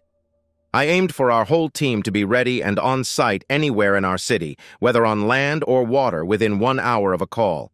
I also spent a lot of time on physical training. I could now dance reasonably well, but I still needed to improve my running speed. My goal was to meet a minimum fitness level for myself and my team. I often used Karen Rigby to inspire us all. She may not have had the upper body strength of the guys, but she had played soccer and basketball during school, and she could easily meet the running standards. I always encouraged her to push herself during our weekly training sessions. Eventually, everyone improved, including me. We all got close enough to our goals and stayed dedicated. Running is not easy or fun for some, but we all have to deal with the tough parts to achieve what we want. My life was settling down well, and I felt ready for a week off after just 3 months in my new job to see my ex-wife and kids in Gulf Shores. I was more nervous driving there than I ever remembered being during an emergency. Just be friendly and relaxed, I kept telling myself. When I arrived, Parker and Abby rushed over to hug and laugh with me. Even JJ wanted a hug and was talking excitedly. Only Kimberly and Susan were a bit more reserved, but they were smiling. Maybe it would be okay. We just kept busy, and that seemed to be the key. We spent hours at the beach with Abby and Parker, having fun playing in the sand. Meanwhile, JJ and Kimberly enjoyed the waves, and Kimberly started getting some attention from a couple of boys who wanted to teach her how to surf with their boards. Did I keep an eye on them? Absolutely. One of my biggest distractions was how good Susan looked in her swimsuit. It wasn't too revealing, but it wasn't very modest either. She seemed so friendly and supportive of me and the kids, which made it hard for me to sleep well at night while bunking with JJ. Abby, Parker, and Kimberly shared another room, while Susan slept in the main bedroom with a big bed. Most nights, Abby would sneak in there before dawn, which meant I ended up taking longer showers. Susan and I didn't have much time alone until late Wednesday night. The kids were worn out from another long day in the sun and went to their rooms by 10 p.m., even Kimberly. Susan and I relaxed together, sipping some wine and watching a movie like Must Love Dogs. It was during that time we started to talk. I received a notice from the court saying I no longer had to pay alimony. I guess that's good. I don't need the money now, and it wasn't fair to you. I regret divorcing you. Maybe you should have divorced me, considering how I acted back then. There was a bit of silence. Charlie said you had some mental health issues, but I'm still confused about what you did. It felt like you put all your problems on me while acting fine with everyone else. Everyone seemed to believe you too. I'm still struggling, John. I'm on medication for depression that helps me, but it has some side effects. I'm also working with a doctor to address other issues. I've been dealing with this for a long time, definitely since I was a teenager. So, you didn't love me and marry me when you were mentally okay? Oh, I loved you then and still do. Marrying you was the best decision I ever made. Therapy has helped me remember things more clearly now. What did you think of me when we first met? Well, I think I was 14 and you were just 12, right? Yes, back then you were just Charlie's annoying sister to me. You were a skinny girl. What about when I turned 14, after you started to grow up? By then, you were still just seen as my friend's sister and just as annoying. You acted like you didn't care for me at all after that. For me, when I was 14, it felt like I was seeing you for the first time. I wanted you so much that it scared me. No other boy or man ever made me feel that way. My feelings of doubt and fear grew stronger. The fear that you wouldn't like me made me act different when you were near. My heart would race, and I would start to sweat and shake from nervousness. It was a mix of wanting you and being afraid of you. I really wonder what might have happened if you had noticed me back then. I probably would have done anything to be close to you and keep you in my life, but not in a healthy way. I don't think I've been completely okay since I became a teenager. I lost my virginity at 15 to a boy I didn't care much about, someone I thought was safe and could control. That was the only time I was with him, and I hardly remember it. It wasn't important to me. You were what really mattered, even just seeing you in the school hall or at lunchtime. The feelings of wanting you and fearing you never went away. I cried when you graduated and left to join the army. I thought high school would be better for me, but I just got wilder. I started trying alcohol and drugs and had a few more experiences. I acted like I was happy, but I wasn't. College was even worse, and I went too far. I think I was trying to feel better, but it only made things harder. Getting away from all that was good for me, and the help I received was useful. But I stopped too soon. Luckily, my mind wasn't completely messed up yet, but it was close. Then Charlie told me you were back in town and getting together with you. I finally decided that my feelings for you were stronger than my fear of being rejected. I kept telling myself to grow up. Then I saw you again. After 4 years, you looked even more beautiful than I remembered. I hoped and prayed you'd call and want to see me, not just as Charlie's sister. And you did. I had 13 amazing years with you, John. Then I messed it up. I can't blame everything on depression or other issues. The fear of losing you came back, and I let it take over. I made bad choices, and now I have to live with them, just like you do. It wasn't your fault at all. I never deserved you. Sometimes we hurt the ones we love, and we often bring our worst fears to life. That's what I did. I wasn't strong enough. I've never been. This was a lot to think about. I poured us both some more wine. That was Susan's second drink, and I knew that would be enough for her. She was really careful about how much she drank. I thought to myself, Susan, you are so strong. You've had 4 kids and raised them mostly on your own. That takes a lot of bravery every day. You have such a strong personality. Yes, sometimes I can pretend to be confident and sure of myself, but when I make choices, often they come from my deepest fears and doubts. That's what gets me in trouble. It's like I made poor choices, like trying to get Jack's attention for my own needs. I made things difficult for him, too. But honestly, he shouldn't have gotten involved with me, no matter how I acted. His behavior was wrong, and I should not feel guilty about it. I just hope he gets his life together and stays away from us now. I feel nothing for him, just like those boys from high school and college. I know this may be hard to explain fully because it's all so tangled. And I understand if you find it hard to trust me. I wish you could talk to my therapist, Rachel. She wanted to meet you when we reached this point in our conversation. Just a bit. But you were down here. Are you staying here now? Yes, for the near future. It has been a good change for me. I needed to leave St. Louis for personal and work reasons. I feel sad to be away from my kids, but I know I made mistakes. I just wish. And she went quiet. What do you wish? That I could go back and change many things. I should have asked for help instead of thinking you would leave me if you found out how unhappy I really was. I wish I had trusted your kindness and your love for me. I saw tears in her eyes, but she stayed strong. If this was all just an act, then nothing would ever feel real again. Should I let her fear affect me and my decisions? Emotions can be confusing, but what's done is done. We can only live in the present, each day as it comes, and focus more on what's ahead than what's behind. Right. We also need to keep our kids as our top priority. Yes. I'll do my best to never use your children as weapons in my own silly games. I think I've helped get them back on a good path, except for Kimberly. She's going through that tough teenage phase. I am a bit worried about that. That was the time I lost my way in my own life. The last few days we've spent together have been really great for me. I bet you can't imagine how much I've enjoyed this time. And don't worry too much about Kimberly. She's doing fine. Most importantly, remember you aren't your mother, and I am not your father. I know I haven't been around as much as I wanted to be, even before our divorce. But I hope Kimberly knows just how much I love her.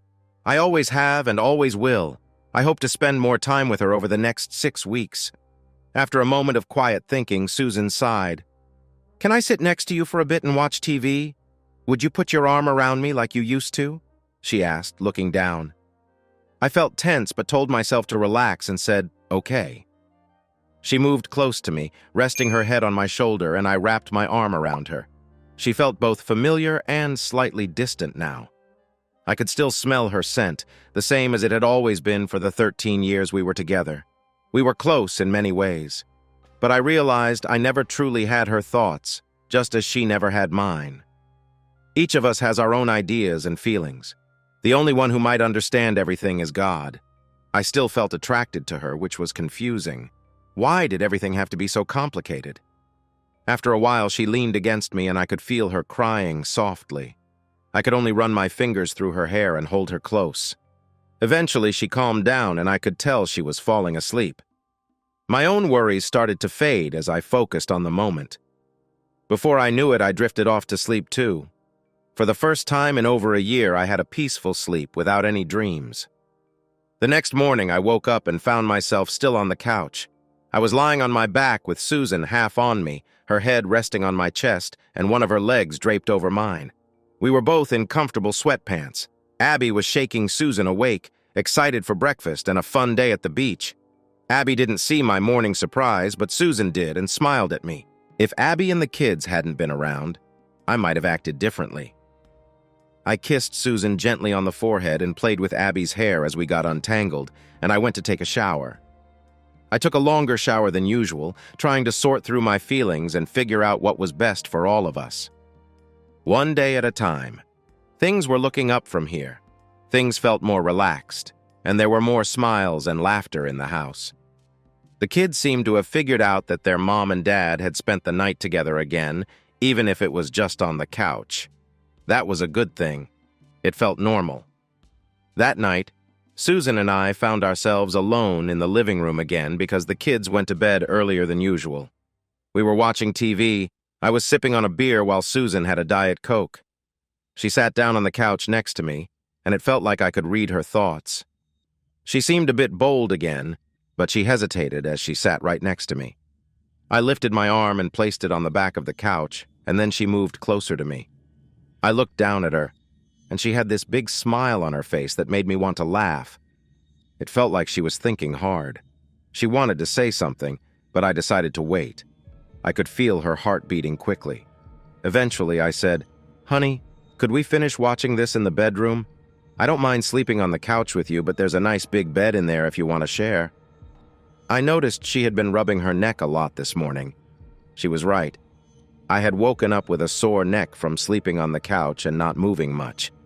It was hard with Susan so close to me last night. I hesitated before answering, needing sleep. "John, if that's all you want." The truth was, the medicine I was on made me less interested in being intimate. I haven't needed to buy any new batteries for a while, if you know what I mean. "That's too bad. Is it going to be like that for you for a long time?" she asked, looking concerned. "I hope not. I miss the times when we were close." She trailed off, her cheeks going red, but continued.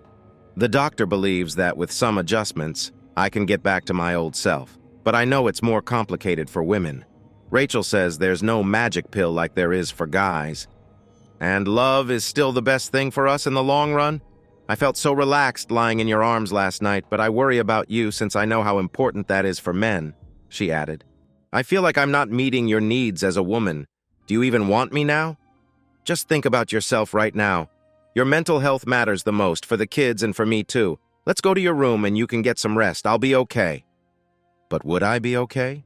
I wasn't sure. Trusting her was still hard for me, and I knew lying next to her in bed would be a confusing mix of comfort and pain. Now that I was almost fully healed from my injuries and feeling good again, my feelings were pretty strong. We went to the bedroom, and even though we had a big bed, she stayed close to me as we watched a light movie. Soon, I noticed she was breathing evenly, and I looked at her calm face. She looked beautiful and seemed more relaxed than I had seen her in years. Her body felt warm and soft against mine. The next morning, I woke up with her still beside me. When I looked at her, she was smiling. After I took my shower, Susan joined me, humming happily and helping me wash. Finally, she looked at me and asked for a kiss. What could I say? She was charming me, and it was hard to say no. I kissed her softly, but soon she was smiling even more. "Wow," she said. "I think I'm feeling really happy." But we had to think about the kids first, so we quickly rinsed off and got out of the shower. At the beach, she wore a new swimsuit. It was a bit different, and it seemed like it didn't quite fit perfectly. I watched her closely as many people looked at her, but she only had eyes for me. I wanted to spend more time with my kids, especially Kimberly, but I didn't want to leave Susan alone with so many people around. Plus, I had to watch Kimberly, who was getting lessons from 4 boys on how to surf. It turned out to be one of the best days of my life. Not just Susan, but all the kids were cheerful and listened well to me. When I said it was time to head back to the condo to clean up for dinner, everyone agreed without arguing, even Kimberly. She was handling her new friends well and didn't waste any time when her mom called her. I felt proud of my daughter's beauty and her confidence. I also sensed that my kids were proud of me as their dad and glad to be together as a family again. Could I now let my worries about the past stop me from enjoying this? This week was going by quickly and I didn't want it to end. What should I do next? Take it slow, one day at a time. After a nice and quick dinner at one of our favorite seafood places that also had great burgers and chicken fingers, we returned to the condo. We found a nice family movie to watch together. Around 10 p.m., the kids were getting sleepy and went to their rooms. Abby was asleep, so I carried her to her bed and tucked her in, while Susan kissed her goodnight. Without saying much, we both went to our bedroom, with Susan going to the bathroom first. When she stepped out, I noticed she was wearing a nightgown I had never seen before. It looked like it was made of a soft material and reached just above her knees, with slits running up to her waist on both sides. It seemed like she didn't have anything under it. I looked at her, confused, and she turned red. "I wore that bikini to see how you would react," she said. "I didn't expect all the other guys to pay so much attention, but you watching me got me feeling excited. It's been a while since I felt this way. Maybe we can just have a little fun tonight and see what happens. I'm open to anything you want." She added, "You looked really great in that bikini today. I noticed other guys looking at you too, and I could hardly take my eyes off you. And this nightgown you're wearing is something special. You are still such a beautiful woman." She climbed onto the big bed and crawled toward me on her hands and knees. I said, "Let's not rush into anything. Please give me some time." I didn't want to get hurt again, so I just laid back and asked her to lie down next to me. Before I knew it, I fell asleep with her close. It was Saturday, and we were all set for another Cajun family gathering. I had already talked about my plans to rent part of a house for me and the kids while they were in town. That turned into a good conversation. Susan started, "How will you manage with all the kids in your small apartment? It's only 2 bedrooms, right? Who will take care of them while you're working?" I was a bit worried about that, but a friend of mine, she's the sister of one of my old army buddies who now works for me, offered to let me rent half of her house and even help babysit when I needed it. I thought she might make a joke, like my buddy Jack would, but she held back. Instead, she asked, "How well do you know her?" I answered honestly, "Pretty well. We've been going out a bit, dancing and hanging out with friends. It's nice. She comes from a big family that's very friendly. They have monthly gatherings with food, music, and Zydeco dancing. There's one coming up this Saturday if you want to meet her and see the family." I thought about how this could be tricky for Susan. I didn't want to make her uncomfortable. I would like to take the kids, but even that felt risky. A small, casual meeting with Jenny, Carla, and their children might be a better idea. Susan took a moment and then said, "Okay, I think I'd like that. Do you have to go back to work on Monday?" I just nodded. She sighed. "That's too bad. I have a condo booked for another week just in case, but I can cancel it and only pay for 2 days. I was thinking I would just stay here in Mobile all summer. I plan to rent a suite at one of those Marriott extended stay hotels." This surprised me. I had no idea this was her plan all along. Or maybe it wasn't. We had talked about this on Friday at the beach before she really got my attention last night. Now we were in her BMW SUV, driving back to Jenny's house for another all-day party. We got there a little after noon, and the setup was in full swing. Jenny was in charge again. She saw us as we walked up from the car. She greeted me with her usual smile, kissed me on the cheek, and looked over at my family. I turned back and saw that both Kimberly and Susan did not look too happy. I said, "Everyone, this is Jenny, and this is the house I have rented for us while you are here with me. Jenny, this is my ex, Susan, my oldest daughter, Kimberly, my son, Joey, and Abby." Jenny smiled warmly and said, "Welcome. Please have a good time today. My son Joey is around here somewhere. I'll find him soon. Susan, would you like to help us set up a bit? I'll introduce you to my cousin Carla and the other women as they arrive." Just then, Frenchie and Gigi walked up, and I introduced everyone again. JJ and even Kimberly seemed a little surprised by Gigi's beauty and her friendly voice. Gigi walked to the kitchen area with Jenny and Susan, and to my surprise, Kimberly decided to go with them. I saw the girls laughing about something before they entered the house. Kimberly looked back at me with a big smile, and I realized I was probably the reason for their happiness, but it didn't bother me at all. I grabbed a drink, mostly lemonade for me today. About then, Joey came running up and said, "Hi, John. Mom sent me to make friends with your kids." Soon, he and JJ went off to do their boy things. I watched them leave, and Ben said, "Don't worry, Johnny. We'll watch the kids here, okay?" Then Carla's daughter, Kaylee, came up to meet Parker and Abby, and they wandered off to meet some of Kelly's cousins. About an hour later, we all gathered again for lunch. Susan looked nice and seemed comfortable. Everyone was having a good time. Jenny actually sat next to Susan instead of me.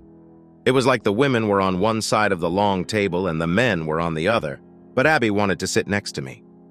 The music started around 3, and some of the kids began to dance. Slowly, more adults joined them on the dance floor. By 5, we all came back together for a sit-down dinner, but the meal was shorter for the kids who were having so much fun. They could hardly sit long enough to eat.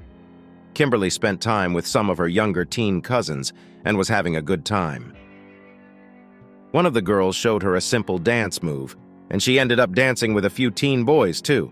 After the girls, Gigi and Francie, sang a song, Gigi pulled me to dance. When we got back to our table, I saw Susan looking at me with a thoughtful expression. I walked over to her, held out my hand, and said, "Come on, we can do this." She smiled a little and stood up, though she looked a bit nervous. It had been a while since we had danced together, and I wondered how her medication might be affecting her. I remembered a dance trick from my earlier days. I held her close and said, "Just follow my lead," and she did just that. Good dancers help each other like this. It eases the worry about the music or the steps.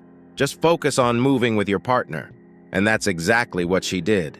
Soon I could let her spin a bit, and before long she was dancing with Ben and some other boys too. I danced with Jenny, Frankie, Carly, and even Kimberly, who seemed to enjoy it. I felt proud of how graceful Susan was. We planned to head back after dinner, but it seemed like everyone wanted to stay longer. With about an hour's drive ahead of us, I started gathering everyone at around 7, and we finally got in the car by 8:30. In just 15 minutes, 3 kids were asleep, while Kimberly was smiling and humming to herself. Susan looked relaxed and happy as she settled into bed that night. She said everyone had been so kind that day. I agreed, saying they really were nice people. I talked a lot with Jenny. It seemed she liked Susan, too. I said, "I like her, but just as a friend for now." Susan whispered back, "Well, Jenny said I'd be welcome to stay with my family, too, as long as you and the kids are around. What do you think about that?" To be honest, it made me a bit nervous, just like Susan's strong personality sometimes did. But I thought about it. Life with Susan was going to be anything but boring. I wasn't sure how I felt. "Let me think about it for a few days while we relax at the beach, and I'll let you know," I said. "Sure, honey. I need to get the kids settled tomorrow," she replied. "We'll take things as they come. Everything feels uncertain right now, one day at a time." Susan seemed a bit down after our talk, so we cuddled for a while. Today had likely been stressful for her. They were all nice people, but they were still new to her. Many of my friends knew about my life that was separate from her and our kids. Now let's see things from Susan's view. John and I didn't share a special moment last night, and I felt sad. Jenny was definitely on my mind. It wasn't just that she was pretty. She was also very kind and sensible. Her kindness made me feel like I couldn't measure up. I wanted John back, but I loved him enough to wish for his happiness and our kids' happiness too. I figured I might have to come last in all of this if that made everyone else happy. I really wanted to talk to Rachel, Dr. Horowitz, about everything before deciding to move in with Jenny. This was the main reason I held off, especially since John didn't show any affection towards me last night. Everyone felt a bit quiet at breakfast the next morning. The kids realized I wouldn't be joining them that day, and it was tough for all of us. JJ couldn't stop talking about his new friend, Joey. Parker liked Kaylee, and so did Abby. This worried me. I almost made plans to go with them right then, but I tried to think rationally and not let my fear take over. I knew how badly that could end, and Rachel and I were working on staying calm and practicing patience. So I held it together and helped the kids pack their things into John's car. I hugged each of them tightly and gave John a good kiss. He promised to call me later. Then they were off. I went back inside the condo and shed a few tears. I felt low, but it was a normal kind of low, not overwhelming. The day was bright and nice, so I decided to go to the beach and relax a bit. There weren't many people there, and I knew there would be even fewer the next day. Sunday was when many visitors would leave. That's when I met a guy named Sam O'Donnell. He said he had walked past me a few times. At first, I thought he was looking at me, but he wasn't obvious about it. He wore a straw cowboy hat and red swim trunks like what lifeguards wear. Eventually, he came up and started talking to me. He seemed young, maybe in his mid-20s, and kind of looked like a younger Brad Pitt. He was about 5'9" and had a cute smile. I couldn't help but laugh. He seemed really friendly. He mentioned that he came from a wealthy family in Alabama, and his dad was a senator planning to run for lieutenant governor. He talked about it lightly, saying he didn't like his family much and was bored with his rich friends. He was just at the beach for a break. I listened closely, taking it all in.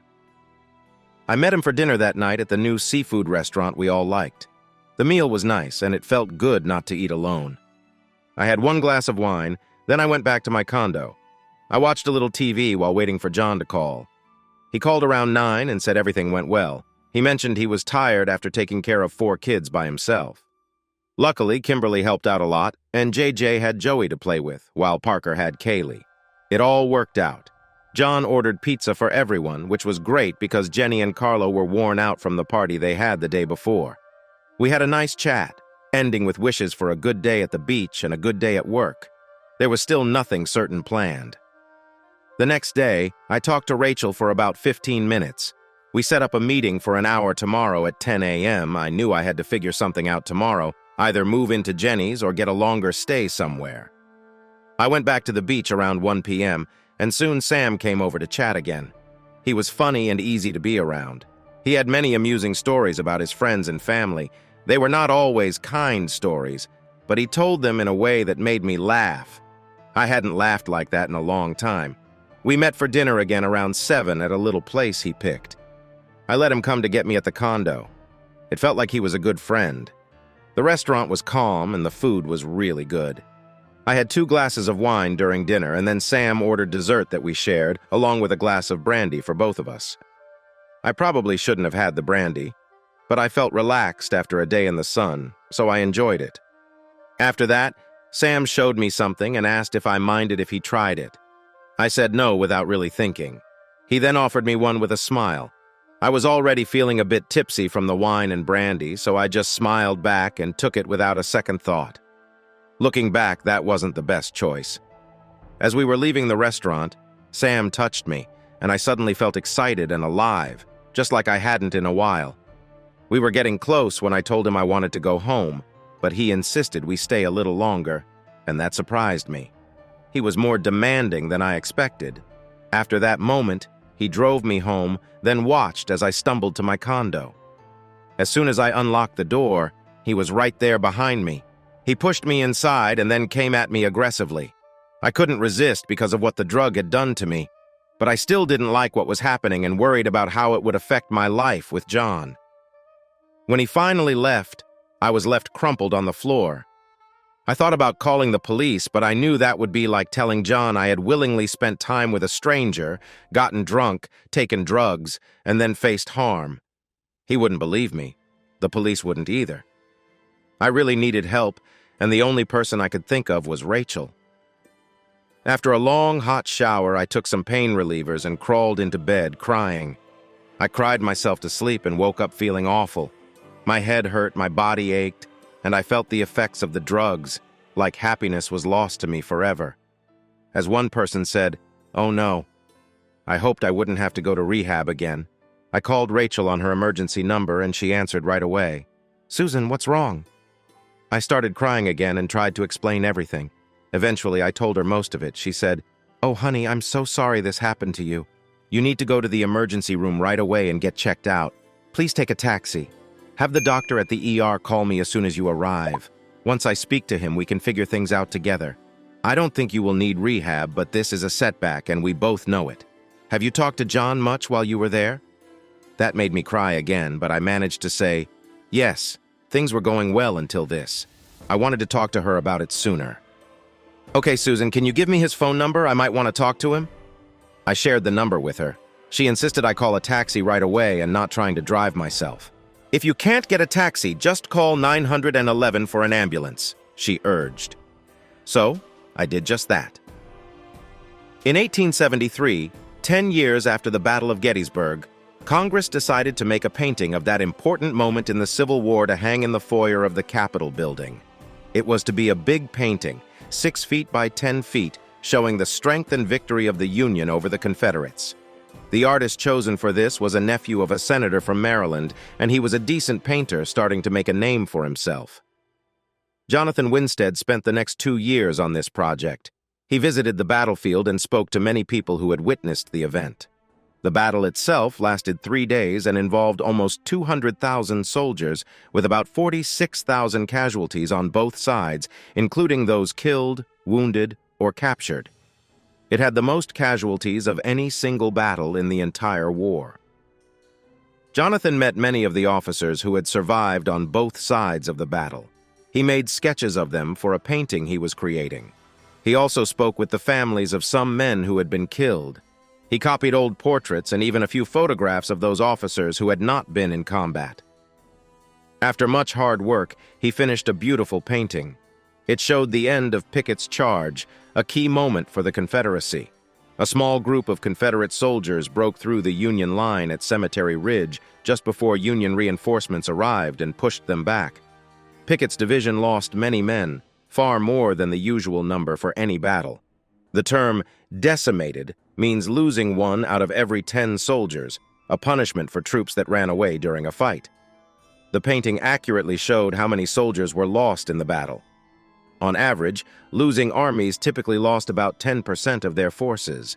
This was a lesson that not fighting was never an option. Pickett's division was nearly destroyed and could not fight effectively afterward. Sadly for Jonathan Winstead, even with the talent and detail in his painting, the leaders in Congress disliked it. They felt it didn't show the Union victory clearly enough and refused to accept it or pay him for his work. He had spent 2 years only to cover his expenses. In the end, he did find a buyer, a kind Southern man who wasn't bothered by the sad memories related to Gettysburg. The painting was passed down in Andrew Butler's family for many years. Now it hung in the law offices of Gathers, Brindle, Weatherby, and Butler, located in downtown Mobile. This area was not the best neighborhood. The office was in an old warehouse near the docks, a building that once had large, rounded windows, now all bricked up. The office felt more like an art gallery, with the Battle of Gettysburg painting as its main piece. The U.S. Congress even offered to buy the painting back, asking for the owner to name a price. However, George Butler, the owner, refused to sell. His wealth and connections kept him safe from any government pressure. His law firm was one of the richest in Alabama and the entire Old South.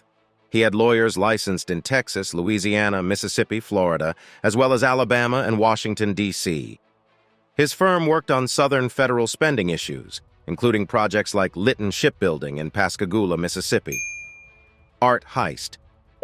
This private art museum wasn't a secret to the rich clients who visited it regularly. They often came to admire the beautiful paintings, some sculptures, and antique Ming vases.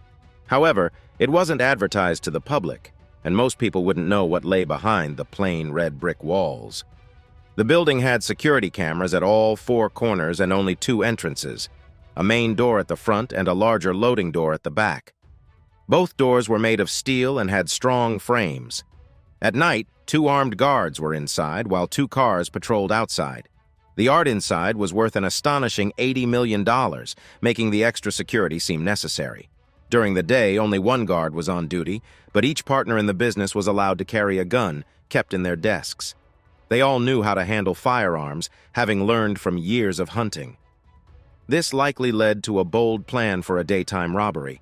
Someone must have shared inside information. A man and woman entered, both dressed sharply for business. The woman quickly overwhelmed the receptionist before she could raise the alarm. The man moved towards the guard room while holding a weapon. The guard was focused on the cameras, had dismissed the couple's entrance, and missed the woman's quick action. That was a mistake he wouldn't live to regret. The man entered the guard room and shot him before he could react. The guard died instantly. Even a vest wouldn't have helped against that weapon, which was very powerful. The man then activated his communication device, signaling for 3 more men to enter through the front door while a delivery truck approached the back alley.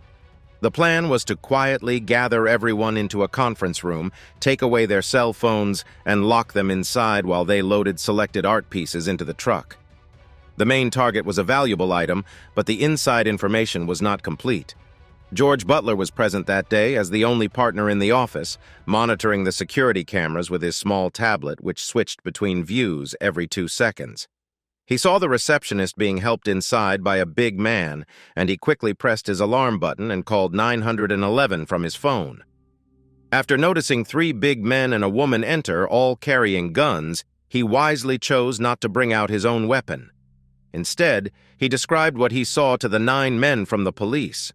One officer put down his phone but kept it on. Just moments later, his door flew open. He slowly raised his hands as one man signaled for him to stand up, and he was guided into the largest conference room. He actually hoped to get his staff safely locked in there before the police arrived and before any confusion began. Meanwhile, it was Monday, and I was back to work after a fun but tiring week of vacation. I was still trying to understand Susan. We had started to talk again, and she seemed less upset, but now she seemed stranger than ever. What she told me and how she acted made me think a lot. The most important thought in my mind was how great my kids truly were. I had taken them for granted before Susan's breakdown, and I had felt sad when they all seemed to turn against me. But after this last week, I appreciated them more than ever, and couldn't bear the thought of being away from them for too long. As for Susan, I wasn't sure about her. I could probably never fully trust her like I did before. The truth was, I had never felt that intense kind of love for her, even though she said she had always felt it for me. Should I feel bad about that? I loved her in my own way, or else I wouldn't have married her. I had always been loyal, even if I faced temptations. Wearing a uniform attracts attention from many, and I had received my fair share of offers but always said no. Maybe there was a chance for a closer relationship with Susan, where I pretended to feel love while keeping myself safe. Wouldn't that make everyone happy, especially the kids? Maybe that extreme kind of love isn't all it's cracked up to be. I was just trying to keep an open mind. As I thought about things day by day, Monday felt quite normal. I got back to my routine and not much was happening. I didn't even see most of my team, as they were either on their vacations or out on patrol. Our meeting was not set until Wednesday at 7 a.m. I had already learned that from May on, running early in the morning was the best idea. The summer heat in Mobile rarely went above 92 degrees Fahrenheit, but the humidity almost never dropped below 90%, and that combination was really tough. I wasn't used to it yet. Frenchie, Karen, and a few others were, but I thought it was best to exercise outside only in the early morning.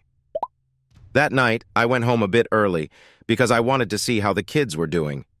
They all seemed really happy, which surprised me. They had done many activities that weren't just watching TV or playing video games. They had spent another full day outside. Jenny and Carla made a great dinner for everyone, and we all stayed busy chatting. Kimberly was amazing. She moved easily between talking with us adults and the kids, including Joey and Kelly, who were still outside playing when it got dark. Before I knew it, it was 10 o'clock, and everyone was getting ready for bed. I hadn't called Susan, and she hadn't called me either, but I didn't think much about it. Maybe she was already asleep, I thought as my head hit the pillow. I had an early day ahead of me because I now had about a 30-minute drive to my station. Tuesday morning was when everything changed.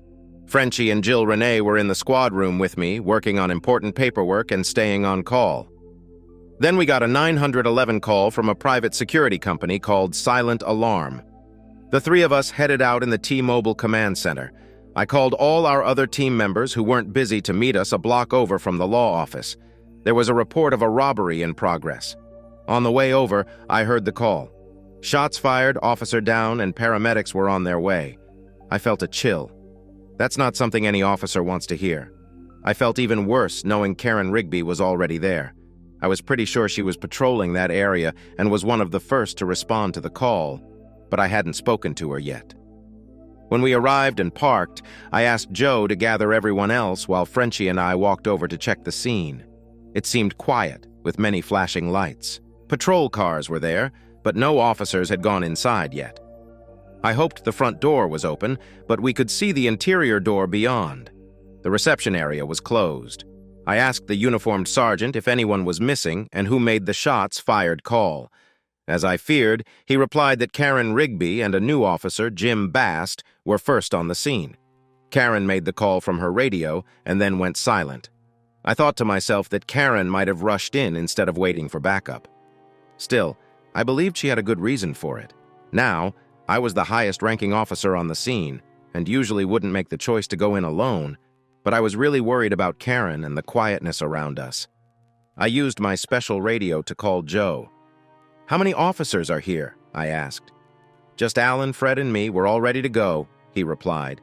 I could tell he was excited and ready to move, but I hoped no one was too eager. It seemed quiet. "We need to go in now. Bring everything we can." I quietly asked Frenchie for his thoughts. "No windows. We haven't heard anything. We should at least try to see inside with a camera. I think Joe had that and most of our tools."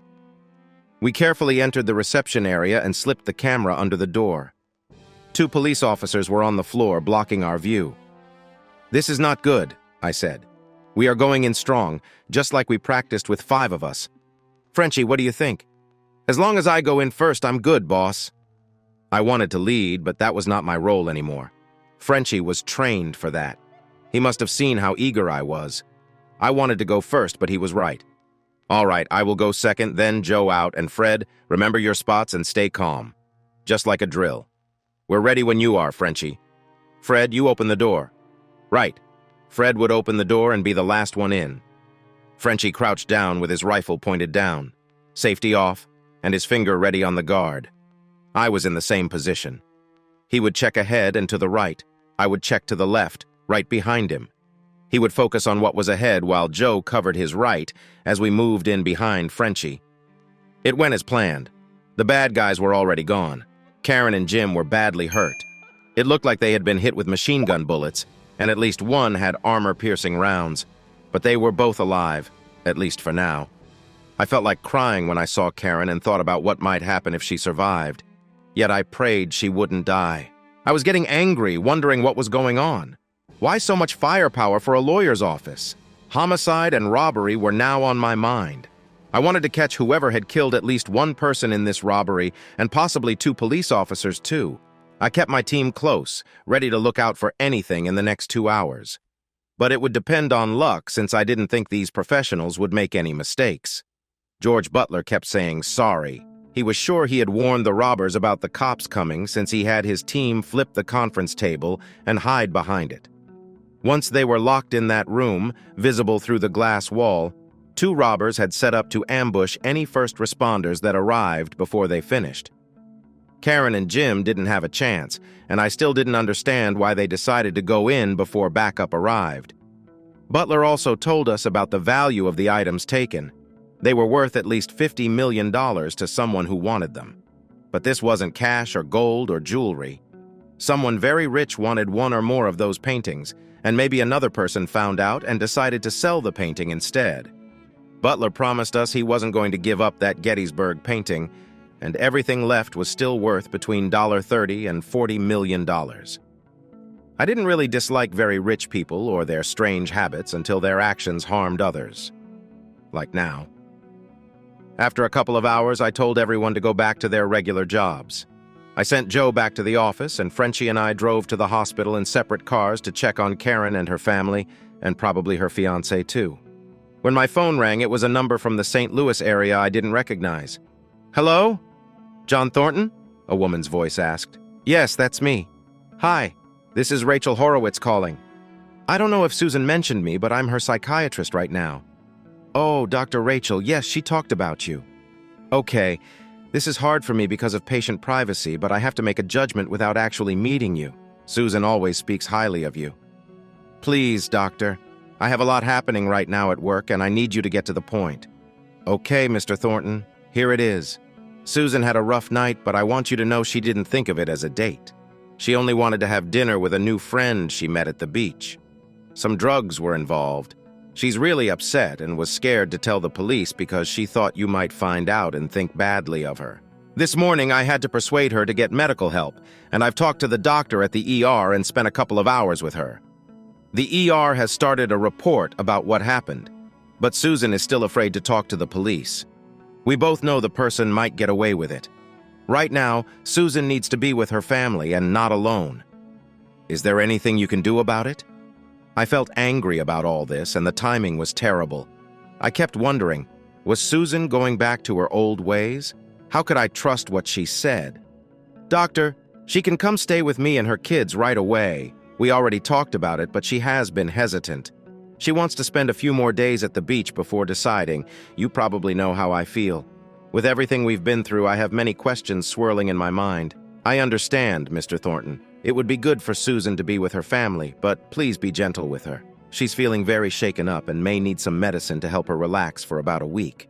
I hope she can stop taking it soon. I'll also make sure I'm available to talk to her every day for the next few days. Can she drive? She probably can, but I wouldn't suggest it. Anyway, you could go and pick her up. Sure, I can arrange that, but she has to really want to come stay with us. I'll give her a call. I will have to tell her we spoke, that's fine. By the way, do you have any details about the man involved? Yes. Susan mentioned he said his name is Sam O'Donnell. He claims to be the son of a senator from Alabama and comes from a wealthy family. He was just vacationing alone in Gulf Shores. That's about all she knows. All right, I'll start looking into this guy through the Orange County Police. I guess I should call Susan now. Is there anything else? Nothing I can think of, just thank you. Susan is my patient, but I see her as a friend too, and I really care about her. It's upsetting that this setback happened, but unfortunately, this kind of thing can happen with her condition. It is a medical condition. Please keep that in mind. I will. Thanks for calling me. Bye. Goodbye, John. I was still about 10 minutes from the hospital and wanted to think it over, but I was worried that if I delayed calling Susan, I might not want to call her later. I still had feelings for Susan, and last week showed that clearly. It also meant she could still hurt me, and I hated feeling scared and weak about it. Never mind. Hello? She said in a soft, frightened voice. Susan, I just spoke with Dr. Rachel. She told me what happened to you. Are you okay? I tried my best to sound friendly. I guess so, John. Oh, I'm so sorry this happened. I heard her start to cry a little. Susan, you don't need to apologize to me. Please try to stop crying and let's get you over here. Where are you now? I'm back at my condo. The door's locked, but I feel a little scared. I'll come over and get you, but things are pretty tense here right now. 2 officers, Karen Rigby and another, were shot this morning and I'm heading to the hospital. Let me call Jenny and see if we can arrange to get you here as soon as possible, okay? Just hang in there and call me back if you need anything. Also, call 911 if you see anything strange outside your condo. Promise me, okay? Yes, John, I will do that. I hate being such a bother. I feel no good.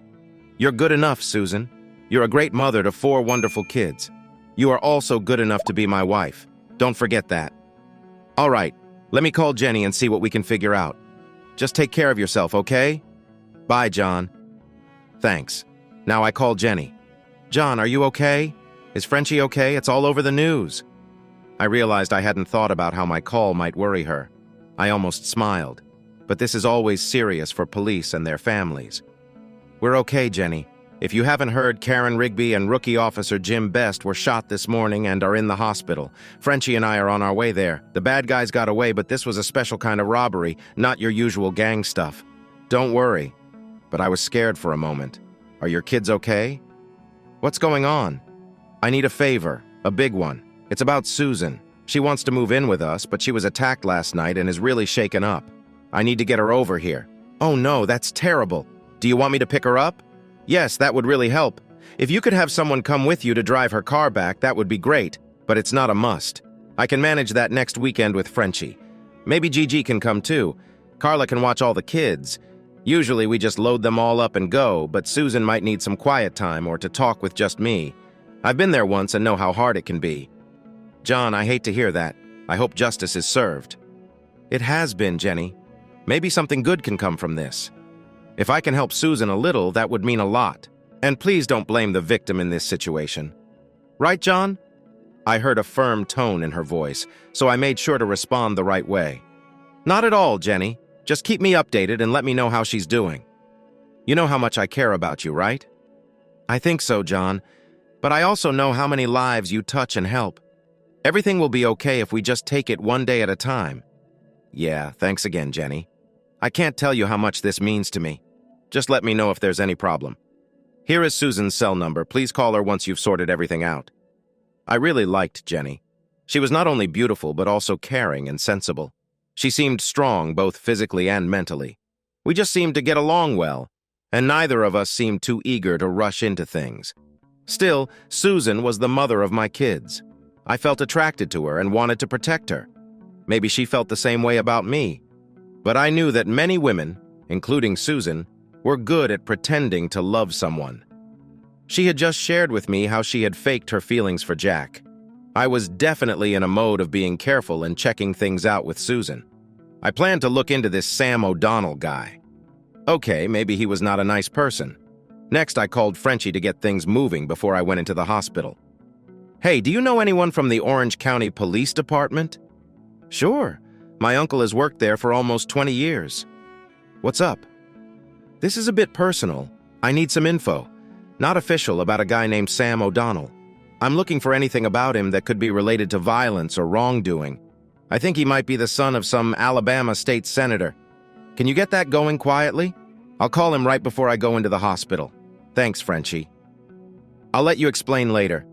By the way, Gigi called. She's going to Gulf Shores with Jenny to pick up Susan. I think this might be connected.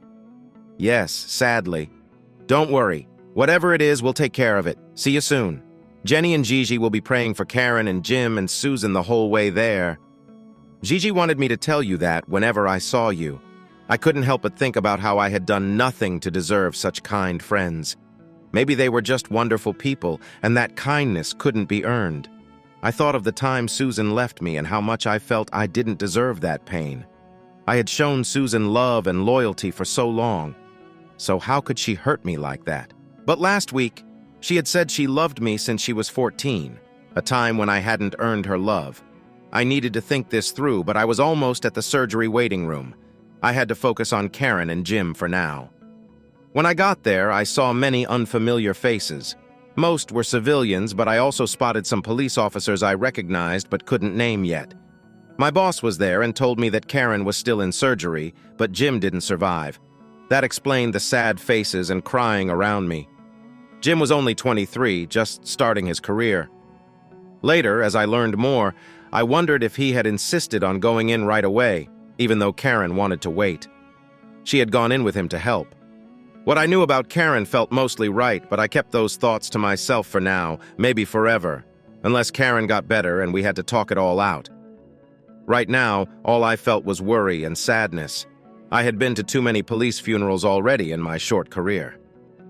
Frenchie walked in and waved at me, but quickly went over to talk to a police officer I recognized. He was Karen's fiancé. I had met him once at a monthly gathering. Frenchie hugged him, and I noticed tears in both their eyes. I hadn't prayed in a long time, but I had prayed more than a few times when I was in Iraq, and now I silently asked for help. Please keep Karen safe, and spare her family this pain. I needed help too. At this point, it felt like it couldn't hurt, and I didn't know what else to do. Everything was now in the hands of the doctors and nurses. The hours dragged on. Finally, around 7 p.m., the surgeon came out to speak with Karen's family. She was alive but in critical condition and would be in the ICU for a while. She was alive, and I saw a few faint smiles of relief. Jenny had already called to let me know that Susan was at the house and asleep in my bed. I wasn't sure how I felt about that, but it made me feel a little small to worry. I called Jenny back and shared the good news about Karen. I told her that Frankie and I were coming over since Gigi was still there too. She said they were keeping the leftovers warm for us. I was tired from the emotional stress of the day.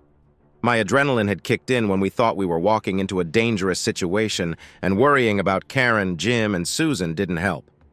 I also received a call from a St. Louis number in the afternoon, around 4 p.m. It was from a friend in the district attorney's office. Jack Carter was out of the minimum security prison and was on parole now. A parole officer would keep an eye on him for another 6 months. Since there had been threats made against me, I figured Jack was behind them. This call was a heads up. If Susan had given her contact information to the DA, they would have called her too, but I hoped she hadn't. I would tell Susan about this. It might not mean anything, and Jack might have learned his lesson. Maybe. As for Susan, Tuesday morning felt heavy with sadness, even after the ER visit and an hour talking with Dr. Rachel. My mind was racing. Even though I had taken a calming medication, I didn't understand why that nice young man, Sam O'Donnell, did what he did to me. It must have been my fault somehow. I still felt so confused that I just couldn't see things clearly. I didn't want anything with him. I really didn't think I was sending him those kinds of signals at all. Our talks were never flirtatious. It wasn't like the intense feelings I had for Jack. I used to think that taking ecstasy would lift my growing sadness. Last year, I didn't even want to take it, but it felt like a habit I couldn't control. I must have acted out quite wildly, and that's why Sam did what he did. I didn't deserve John, that was clear. I didn't feel worthy of my kids either, but I still longed for John and my family. Whenever I thought deeply about it, I would just start crying. John called and didn't see Matt. I held on to his voice like it was a lifeline, but it barely sank in when he said that Karen Rigby, one of his team members and a nice young woman I had met at a party, had been hurt. After the call, I worried if John was in danger too. I would have really broken down if it weren't for the Valium calming me down. Then Jenny called and said she was on her way to get me. I felt sad and relieved at the same time. My feelings for Jenny were all mixed up. I was so jealous of her because I felt deep down that she might be better for John than I was, even for my kids. Yet I wanted John for myself. I also thought Jenny was a good person and I couldn't genuinely dislike her. So I waited for Jenny while hurriedly packing my things, so much for a nice, relaxing beach trip. Soon, Jenny and Gigi arrived. I think I dozed off for a bit. I was also taking strong ibuprofen for my aches and bruises. I wasn't sure if Sam had been careful, so I had to take an antibiotic for 7 days just to be safe. I was also told not to get too close with anyone for the next 2 weeks until everything was clear. But honestly, I didn't think anything would happen anyway. Just last week, I felt a small spark of desire for John. I had loved the closeness we shared, even if my feelings weren't always met. I wanted to take care of John and not anyone else. Jenny and Gigi embraced me like loving sisters, more so than my own sister Janice ever did. I thought about resting during the hour-long ride back, but I overheard Jenny and Gigi talking about their own close calls on the phone. Gigi was driving my car while I was in a bit of a daze. I mumbled that I didn't understand what I did to make Sam act that way. Jenny told Gigi to call back later and turned to me saying, "Honey, you didn't do anything wrong. It's not your fault. Some men just treat women badly." I believed her. I was married to a guy once, back when we were dating and just starting our life together. He seemed like the sweetest person ever. I thought he was also very handsome. He was 6 feet tall, had blue eyes, dirty blonde hair, a strong chin, and a bright smile with dimples. But it turned out to be a show. Inside, he was not a good person, and no matter how hard he tried, he couldn't hide it for long. In the end, he hurt me.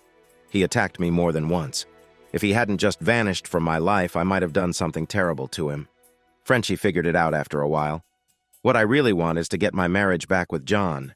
You should know I'm not interested in dating or being with anyone else, that's it. There was this kid, Sam, who seemed really nice at first, but then he wasn't. It just doesn't feel fair. I keep thinking, why me? Jenny was quiet for a moment. She said, "John told me a bit about you and what you're going through. You're seeing a therapist, right? Maybe that's who you should talk to for clearer answers. However, I can share my thoughts. It's like good news and bad news. The good news is you're a beautiful woman and attract good men like John." I scoffed at that. "Yeah, only when I'm in a good place." She continued, "The bad news is you're a beautiful woman and can also attract the wrong men like Sam. The worst ones are going to really go after you. I think that's what Sam is all about and what happened between you two. I wish I could say to just forget about Sam, but you probably need to remember this and learn from it. It's a tough lesson, but that's just how life is sometimes, right?" The next 2 weeks felt like a blur. Jenny was so nice that if she ended up with John, I'd still care for her. Right now, I took my medicine, and I got to sleep next to John each night. He listened to my tears and just held me close. After the first week, I stopped taking the Valium, and I didn't need to talk with Rachel every day either. I told my kids I had a bad flu, and they were really understanding. I loved them more every day, and it felt genuine this time, not like the pretending I had to do last year. On Tuesday of that second week, I received a call from my mom, Edith. She said she missed me and the kids a lot and asked when I would be back in St. Louis. I told her, "Mom, I've decided to stay here at least until the kids have their time with their dad. Right now, I'm staying with them." She replied, "Oh, that's good to hear, honey. Are you and John getting back together? Is that what you want?" I said, "Yes, that's what I want, but I'm not sure if it will happen. I can't blame him after everything I've done and keep doing." "What do you mean by keep doing?" she asked. I explained, "I just made another mistake. I misjudged someone and it ended up badly. But that's behind us now, and I don't want to discuss it." Of course, that was like waving a red cloth in front of a bull. My mom kept asking me for the details, but I wouldn't share. Finally, she said, "I have some good news for you. Jack Carter came by to see me, and he is very sorry about what happened." She said he had received some good advice and understood his mistake now. He just wanted to let you know he didn't even ask where you were. Isn't that great? Yeah, that's wonderful, but I really wish you wouldn't talk to him anymore. I realize it might sound strange for me to call someone else strange and worry like this, but that's how I feel about Jack. I'd just rather not hear anything more about him, ever.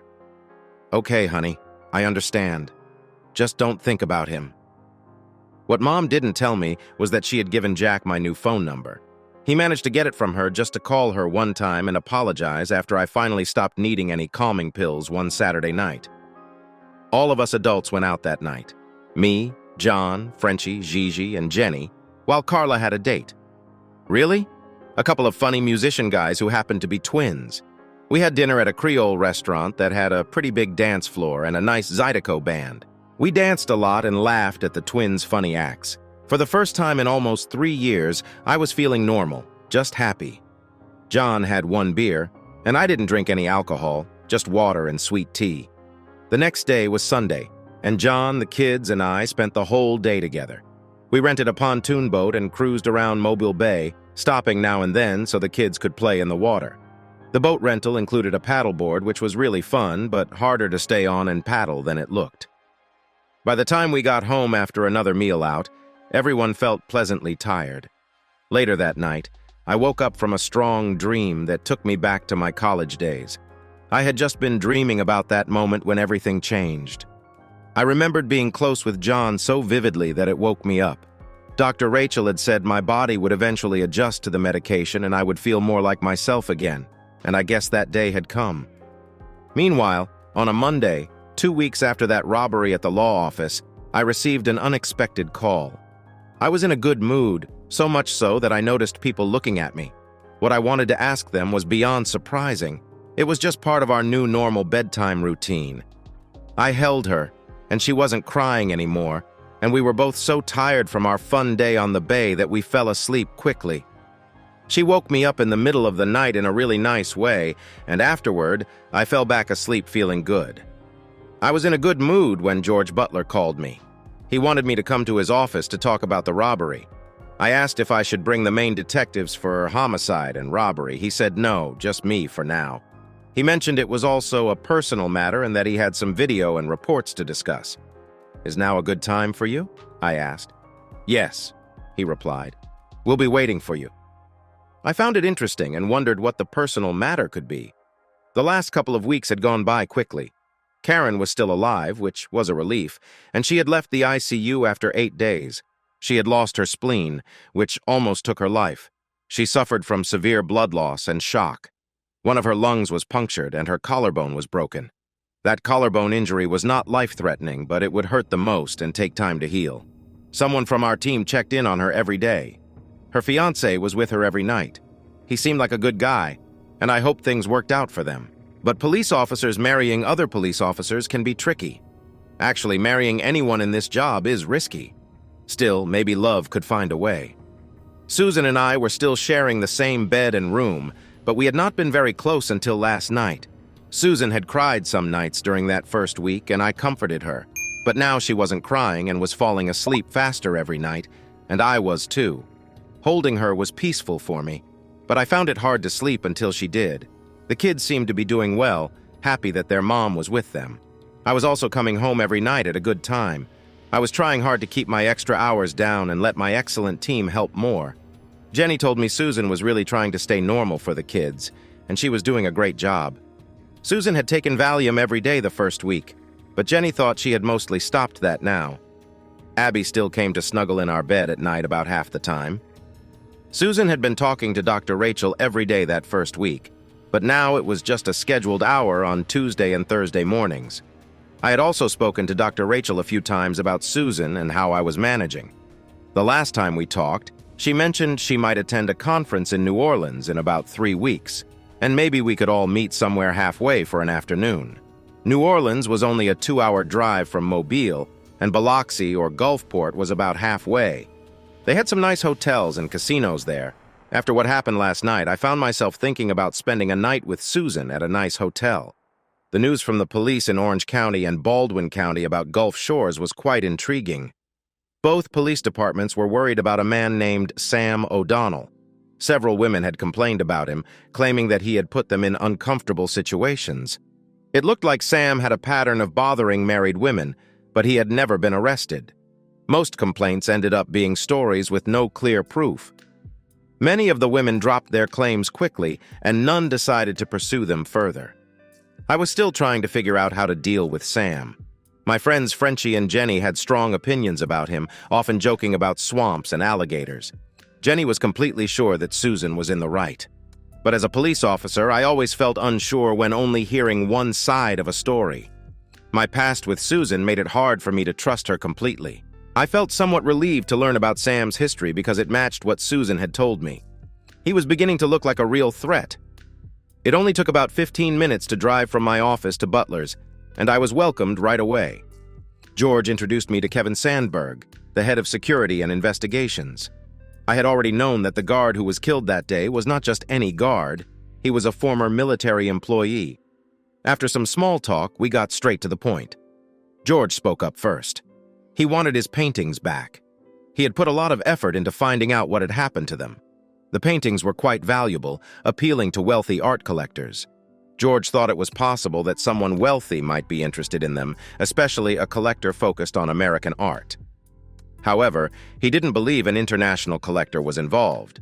There were still too many valuable works hidden by collectors from Europe.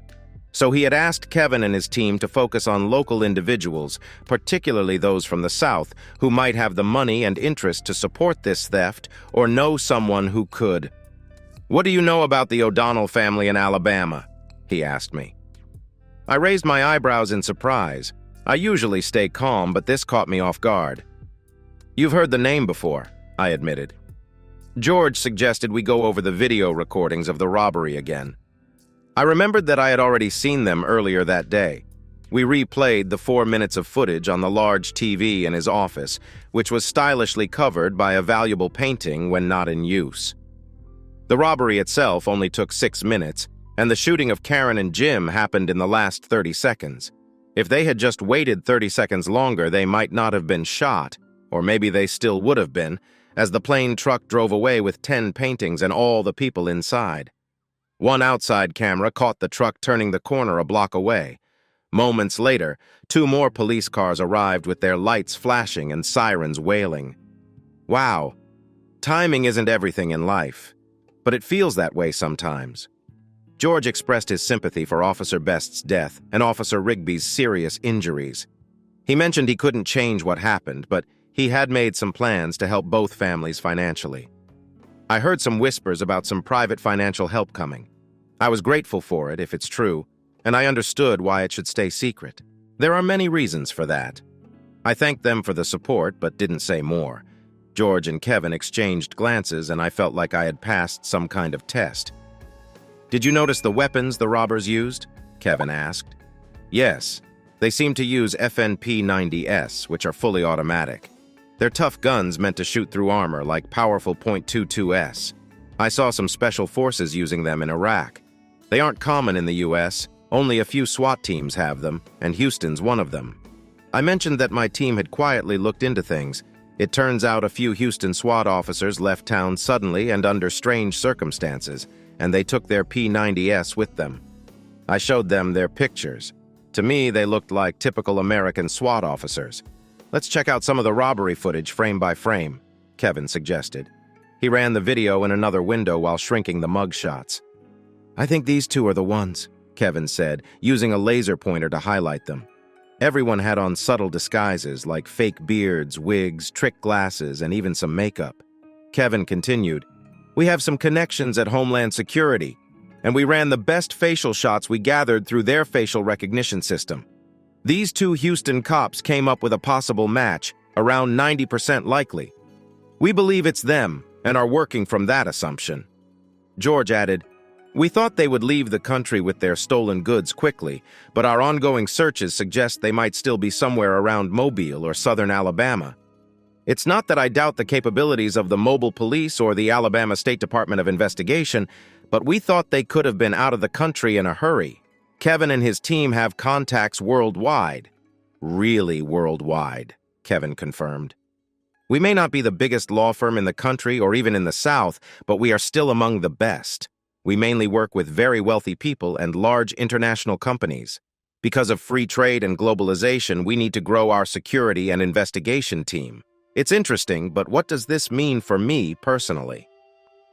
This brings us back to the O'Donnell family. We are quietly looking into them.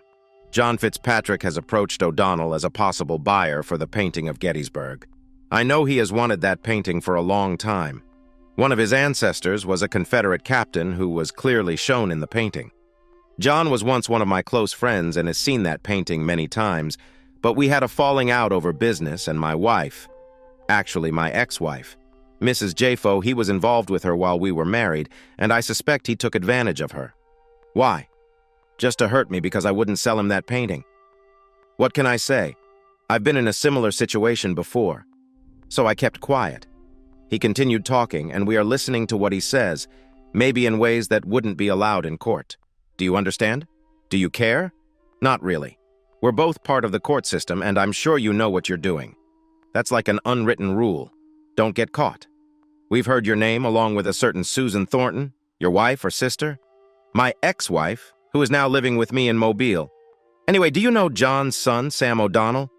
I didn't like where this was going. Yes, I've heard of him. The O'Donnells think they are the southern version of the Kennedys. Like those people from Boston, the O'Donnell men seem to have a careless attitude towards women and other men's partners. They treat it like a game. The word misogynist doesn't even cover it. Yes, they may seem charming, but they also have a mean and even cruel side. Plus, they have a lot of power from their wealth, though it's not at the highest level. Is this just personal feelings talking? Or do you think this Jafo person is really behind everything? I had to ask, and Kevin replied, "Believe me, we've all considered that and are trying to be fair about it. We have many other investigations going on, but this one keeps showing strange things we can't explain right now because it would take too long. George said we wanted to meet for two reasons. If we find out about a safe or hiding place nearby, we want your SWAT team to handle the operation. That's the right thing to do. Also, I believe your team is just as good, if not better, than what I could organize. Did you hear that Sam O'Donnell seems to be missing? No, I didn't know that, so I don't have to worry about making anything up. I hadn't heard that Sam was John's favorite and his likely successor. He thinks he's just like his dad. We also heard John say that Susan Thornton was one of Sam's last interests before Sam went quiet. And John's team told him that Susan is staying with you at Jeannie and Francoise's house in North Mobile, right? What? Really? They might want to speak with Susan. They might want to talk to you too. It might not be very nice or legal. The awful thing is that Sam drugged and hurt my ex-wife, and she never reported it to the police. But I found out and started to look into Sam O'Donnell. Maybe he learned about that and chose to lay low for a while. But if any trouble comes for Susan or me, you're right to be worried. Unfortunately, that's why we're having this meeting. Take this burner phone with you, and Kevin will keep you updated as soon as he learns anything about Susan or you. Just a safety measure. That's the best I can do for now. I truly apologize for the damage people like the O'Donnells have caused to our community. This is more bad news for Susan and Jenny. Frenchie and I will need to figure something out, like having some trusted men around when we can't be there. John sounds like one of those rich people who think power is all that matters. This situation could get serious. I can see it going a lot of different ways that could be hard to handle. There might be paid detectives who could come and ask Susan to go back to Gulf Shores for questioning about Sam's disappearance, and then just hand her over to Sam's people. And if Sam's people show up, they could take her without a trace. That could be a way for Sam to send a message.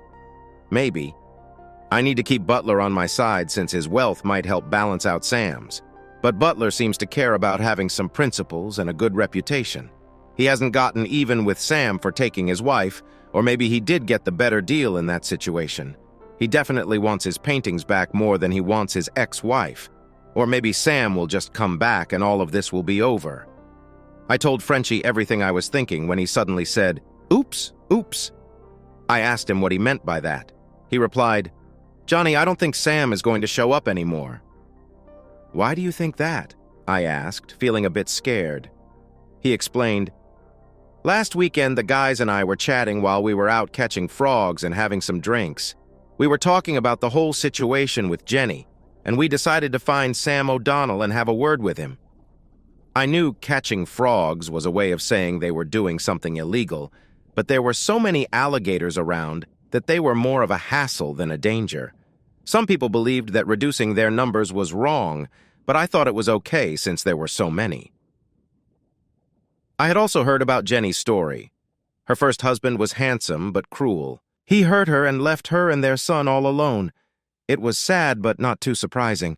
People go missing all the time in the U.S., especially ex-husbands who run away from taking care of their kids. "What happened next?" I asked. He said, "We found out where Sammy liked to hang out from a couple of my family members and friends who work in the police. Finding him wasn't hard. I showed him my badge, checked his ID, and interrupted his date with a very drunk woman. We took him with us and put handcuffs on him in the back of my truck. Then we drove him out to 20 Mile Swamp. It's 20 miles long but not wide, so he could have walked out if he knew where to go. We even left him his clothes and cowboy boots. We just cut off the legs of his pants and maybe we nicked his legs a little. He wasn't bleeding much. Sam didn't seem like the type to handle a swamp well. He was crying a lot when we left him in just a couple feet of water around 1 a.m. We intended to scare him and planned to go back for him in the morning. We thought he could just climb a tree and stay safe for the night, but I guess he didn't think of that. We searched for him and called out, but it seemed like he didn't make it. Just like Jenny's ex. I felt so frustrated. Is there any chance he could still be alive? Frenchie replied, "Rich, many holes like that can be a big problem. I'll have some guys search again, but I really doubt it. I know it was wrong, but that guy reminded me too much of Jenny's ex. I really like Susan, and she didn't deserve all this." I hung my head in shame. We weren't supposed to take matters into our own hands, but it felt like the rich and handsome just get away with too much these days. Maybe this was just what they deserved. Anyway, it seemed like Sam wasn't going to show up again, so Frenchie thought some of his friends and family could help keep an eye on Jenny's house during the day. Frenchie promised he would handle it, and Susan would never know. Jenny and Carla were aware of the situation and both owned guns that were safely stored away from the kids, but they could get them if needed. Just 2 days later, after John and Frenchie's talk, a sheriff's car turned off the main road and drove down the long gravel driveway to Jenny's home. A friend of Frenchie's, dressed in camouflage, spotted the car right away. He called Jenny to give her a warning and also contacted his partner who was closer to the house. He then ran through the woods and took his position with a scoped. 223 rifle ready to watch the front door. 2 sheriff's deputies got out of the car and knocked. "Yes?" Jenny asked when she opened the door. "Is Miss Susan Thornton here?" the taller deputy inquired. "Yes. What's this about?" Jenny knew some backup was watching and decided to take her time to make sure everyone was in the right place. "We just need to ask her a few questions, please. Can we come in?" "No. Please wait here and I'll get her. Just a few minutes, please." Jenny shut the door and told Carla to get Susan and make sure the kids stayed upstairs. Jenny then unlocked a small closet and took out her best friend, a loaded .22 rifle. It looked a bit like a toy gun with its plastic stock, but it was very accurate and reliable. Hunters preferred this rifle for its low-cost ammo and its ability to work well in bad weather. It was loaded with special bullets that were very effective for hunting. Susan had no idea about the potential danger and acted completely normal. Carla kept a hidden .357 Magnum revolver, but Susan didn't notice it or the rifle. Jenny leaned against the wall near the door and told Susan, "A couple of cops want to ask you some questions." That didn't worry Susan at all, since she often dealt with friendly police officers. Jenny opened the door for Susan to step outside and talk. Jenny stayed close by to listen in. "Hello. What do you need?" Susan asked. "Do you know a Sam O'Donnell?" Susan's heart raced a little. "Yes, I wish I didn't, but I do. What do you want to know?" "What is your relationship with him?" the deputy asked. "We were just casual acquaintances. We had dinner together 2 nights ago in Gulf Shores, and that was it. I haven't seen him since and don't expect to." "When was the last time you saw or spoke with him?" "It was a Monday night 3 weeks ago. I left Gulf Shores the next day and came here. You still don't know where he is now?" "I don't know, and honestly, I don't care. I'm sorry, but you have to come back to Gulf Shores with us to discuss everything." Susan's heart began to race. This whole conversation had been tough, and she just wanted everything about Sam O'Donnell to be behind her and forgotten. Jenny bent down and picked something up near the door. Carla also appeared, hiding one hand behind her. Suddenly, a loud voice broke the tension and said, "That's not going to happen." The deputies turned to see an older, rough-looking man who was surprisingly small for someone with such a deep voice. He was holding an old M1 carbine and pointing it in their direction. "Are you out of your mind, threatening officers with that?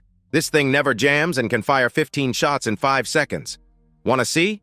Just know, I'm not the person you should be worried about." He pointed out that there were 2 scopes aimed at the deputies. They started to look nervous, glancing at each other. "Okay, we'll be back with more officers," one of them said. "I don't think so. Just so you know, her husband is a SWAT lieutenant. Come back and you won't be seen again." "You should think about that while clearing out of here, and consider how many people are here that you can't see at all. You won't even hear what hits you." Jenny had grabbed Susan and pulled her back inside the house. Neither of them showed any weapons but stood their ground. The deputies would have trouble making any complaints against people they couldn't really identify. They had a lot to think about on their drive back and decided they wouldn't return, no matter how much the O'Donnells offered. They understood the dangers of confronting other officers outside their own area, especially those with strong ties, like the O'Donnells. Susan had no idea if her husband shared the same values, but it seemed he might. They also didn't want to upset large Cajun families. Susan was nearly in tears after the deputies left and wanted to know what was happening. Jenny had to explain everything, including how worried John was for her and the measures that had been put in place to protect everyone. Of course, she didn't mention what might have happened to Sam. "Please try not to worry too much. This is likely all that will happen, and John will tell you everything he knows tonight, I'm sure." A week later, I woke up in a big bed in a large, rustic bedroom. It looked like a log cabin. A huge painting of an old battle hung on the wall. I felt very confused and couldn't remember how I got here or where here was. I also had a slight headache. Could this be about my trip with John to see Rachel? We had spoken about it, but I just couldn't remember the details. Then, an unfamiliar older man came in and smiled at me. His face looked a little familiar. He looked at me and smiled in a way that made me feel uneasy as I pulled the blankets up to cover myself. "Ready for another round?" he asked. At the same time, I thought about John from a few days earlier, before Susan woke up in a strange bed. In the afternoon, I got a call on my other phone, the one George Butler had given me. "Hello? I'm sorry for calling late, but 2 sheriff's deputies from Baldwin County are on their way to pick up your ex-wife today or maybe tomorrow. Our surveillance isn't live. We just got the recordings and looked them over. It was Kevin Samberg, but he was holding back names. I decided to do the same.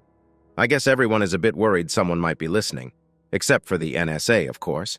They'll be on this call, but we'll do our best to keep things vague if they check the call for details. Do you have anything else?" "Yes. It's definitely who we thought it would be. It's time for another meeting at our place tomorrow morning, maybe. Okay, 10:30, I'll stop by. Great, see you then. Hope everything is okay with your ex. Me too. Bye." After that, I called Jenny to give her a heads up. "It's okay, John. They came by and spoke to Susan about Sam, wanting to take her back to Gulf Shores, but we talked them out of it.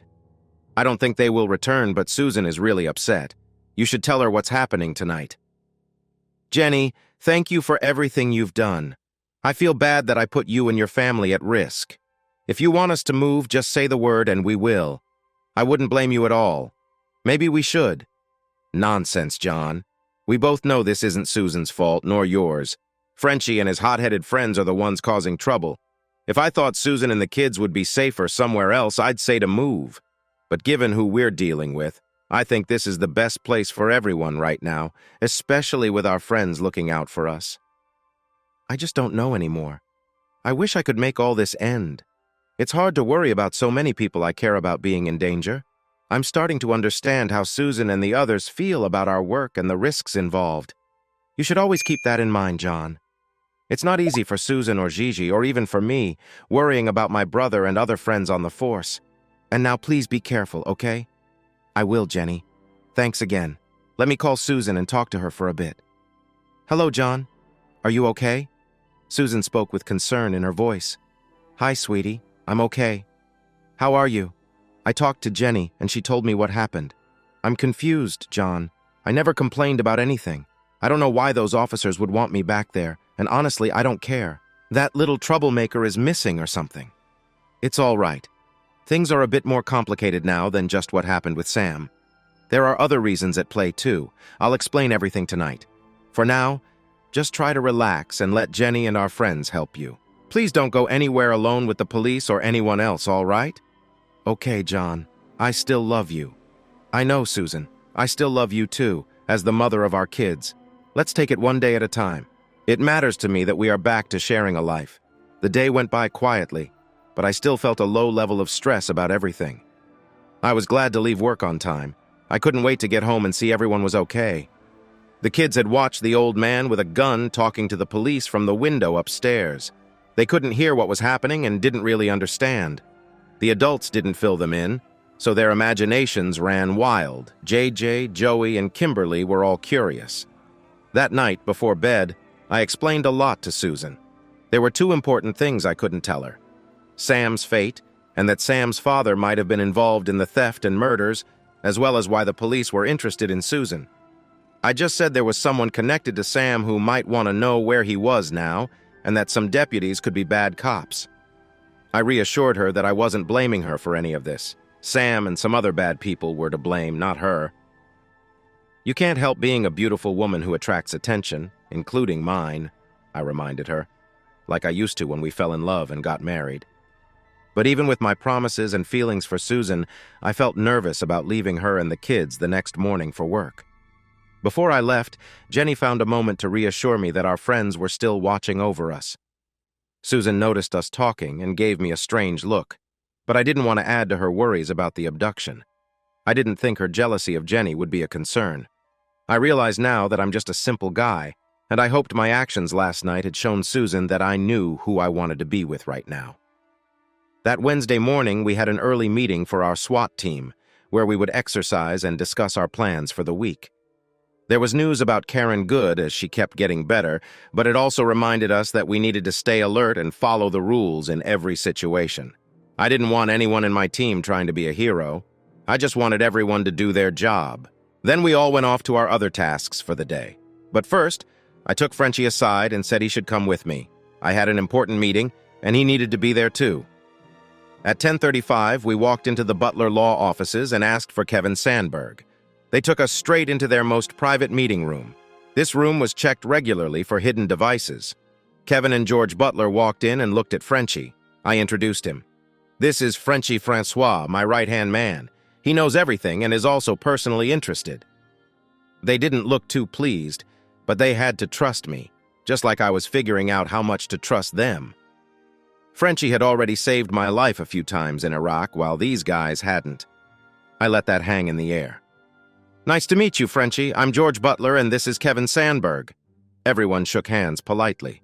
George nodded to Kevin. Okay, we have confirmation that John O'Donnell is involved in the robbery. We got a partial recording of him telling a man named David about the robbery killings.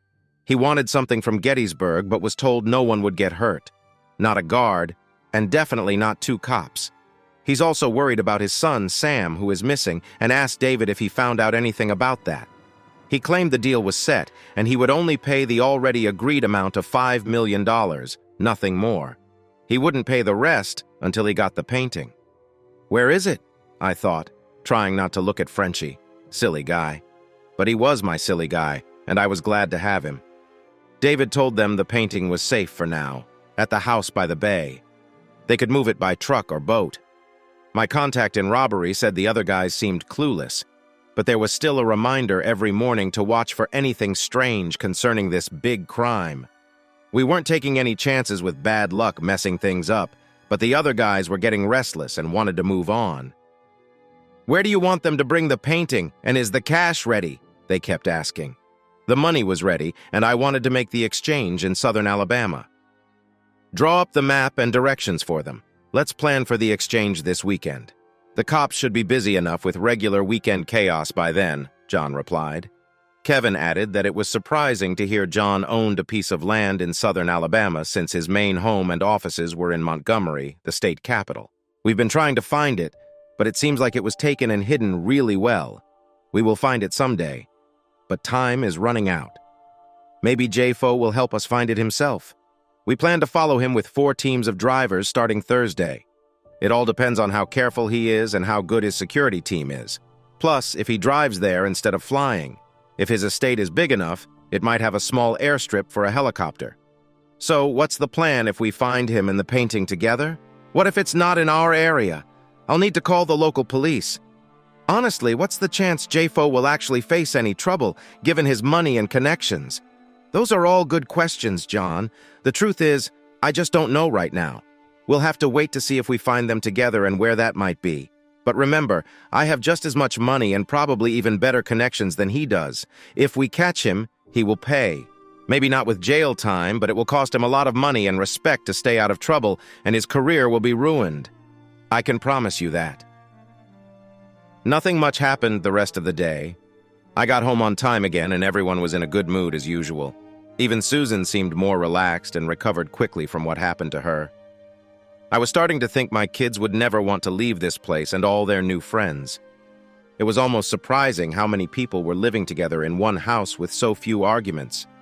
The idea that 2 women living together causes trouble is common, but here we had 3 women and a 13-year-old girl living together, and they all seemed to get along really well. I should be thankful for that. The next day, I got another puzzling call from Kevin. "We can't find him. He's gone off the radar. He might have found our listening devices or is using technology to block them. That's actually pretty smart. Our people around him haven't seen him at his house or office where he was usually spotted. So much for keeping a close watch starting tomorrow. I'll let you know if he shows up." This is so frustrating. There are still too many questions. Butler wants his paintings back, and I want the ones responsible for killing the guard and Jim Best, as well as those who shot Karen. But my biggest worry is J-Fo wanting to take Susan to question her about his son Sam's disappearance. I called Frenchie to fill him in too, and I suggested he notify our friends watching Jenny's place. Better safe than sorry. I was thinking about organizing a small training exercise and discreetly watching some neighborhoods near Bayfront House. One thing I learned in training was that boats anchored in one spot were not good for spying. They really drew attention. On the other hand, fast-moving boats blended in well. The solution was to practice quick drops from boats and then swim quietly to shore to watch from there. There were many houses over more than 10 miles of the bay just south of Mobile. That was probably where the stash house was located, but it would take a stroke of luck to find the right one. Maybe we could create some excitement by being a little less hidden during our training. The mobile police department didn't have observation boats yet, but I was curious about Butler's team, so I called Kevin and asked, "Do you have access to any drones?" I knew that any useful drones are, for the most part, illegal for private people to fly in the USA. "Yes, I know that," I continued. "I'm planning some training exercises near the bay south of Mobile on Friday night. We will be easy to spot as we cover as much area as we can. It could be helpful to have something in the sky to see if anyone gets anxious." I thought starting at dusk would be best. "I don't want to bother my teams Friday night, but it's time for emergency training. Kevin said he'd let me know if anything changed on his end. I thought I might find something useful on my side. I was sure he would get something similar to a Predator drone, great cameras, including night vision and infrared capabilities. We were hoping to see 5 or 6 people leaving a house quickly in a van or truck big enough to hold a 6 by 10-foot painting that was not rolled up. The FO wanted it to be as clean as possible. On Friday night, my team didn't complain too much about the mandatory training session. Lieutenant Michael Manning, who led the Mobile PD Marine Division, said his team was ready, and all 3 of our 26-foot patrol boats, with 2 200 GP motors each, were on standby. I had my 2 sniper teams with night scopes on 2 of the boats. The 3rd boat had our 2 trained swimmers for quick insertion. That boat could go 25 miles per hour, staying between 50 and 100 yards from shore. For the insertion, the swimmers would swim in as effectively as they could, then look around with their own night vision gear for 10 minutes before calling for pickup. The boat moved closer to the shore with bright lights shining, and our team got back on board. Then we headed to another location to repeat our tasks. Our swimmers were likely tired by the time we planned to finish the exercise, which lasted about 3 hours. However, they were in great shape and very proud of themselves. They wore snug wetsuits and had skills that helped them stay afloat with buoyancy vests and weights. They had black snorkel masks and fins and carried all their gear, including MP5 firearms and night vision tools, in black waterproof bags. This routine wasn't a big deal for them. The other 2 boats were at least 100 yards away, with our snipers keeping an eye on the swimmers to ensure everything went smoothly. Those boats stayed still in the water, watching over the swimmers and the shore. Only Frenchie and I knew about the drone watching from above and the true reason for the exercise. It felt like a long 3 hours for everyone involved. The only interesting thing that happened was our brave swimmers spotting a couple outside on their porch. Being respectful, they waited until the couple finished before calling in the retrieval boat with its bright lights. The couple quickly went inside, and everyone shared a laugh. Still, it was a long night ahead, and many of the officers would be back on duty the following day. At least the overtime pay was approved for them. But money doesn't always make up for family time lost, and I understood that better now. It was almost 12:30 a.m., and I was heading home when I got a phone call. I think we might have made a breakthrough. Around 11:15 p.m., we noticed 6 people leaving a house by the bay. They seemed to be in a hurry and split into 2 large vans with 3 people in each one. One van went north, and the other went south when they reached I-10. We followed the one going north, but they stopped at another house, still in Mobile, just off I-65. I'll text you a screenshot of the house and its exact GPS coordinates. Maybe we're tracking the wrong van. I thought the northbound one was more likely heading to the estate, but now I'm not sure. Can you keep an eye on that house? I have some people on their way. The drone can only stay in the air for another hour before it needs to refuel. It's going to be tight whether my team arrives first, but they probably aren't going anywhere else tonight. It's your decision, though. If we crash the drone, we'll lose our coverage completely. I know if we had another drone, the choice would be easier, but we don't, and might need it tomorrow for continued surveillance. We only have a few people on the ground. What will you do if they stay there tomorrow? If they're still there in the late afternoon, we'll move in then. We can't let the robbery crew know about our plans before we arrive since they have a contact there. However, I think I can count on the lead homicide detective, Fred. I'll take care of this part. If I don't hear from you by 2 p.m. tomorrow, I'll assume it's a go for my team to move in at 11 the next morning. I met with Fred, the homicide detective, for a private talk. I've been working with the robbery team on a murder case, and I believe we have a solid lead. How soon can you get a warrant for this address based on a tip we received from an informant? This situation seems serious enough. I can have my team ready to go this afternoon with just an hour's notice. If these guys are as dangerous as we think, we need to be ready for anything. Wow, John, I didn't know you had any authority to do this, Fred said. I replied, sorry if it seems like I'm overstepping. This all came up suddenly. I know it's a bit risky for you to get a PSI warrant, but you can approach it slowly and politely. If it turns out to be a simple family at home, we'll know quickly. Then I'll be the one looking foolish if my team is ready for action, but it's unnecessary. Okay, I'll do my best. With luck, it shouldn't take more than an hour.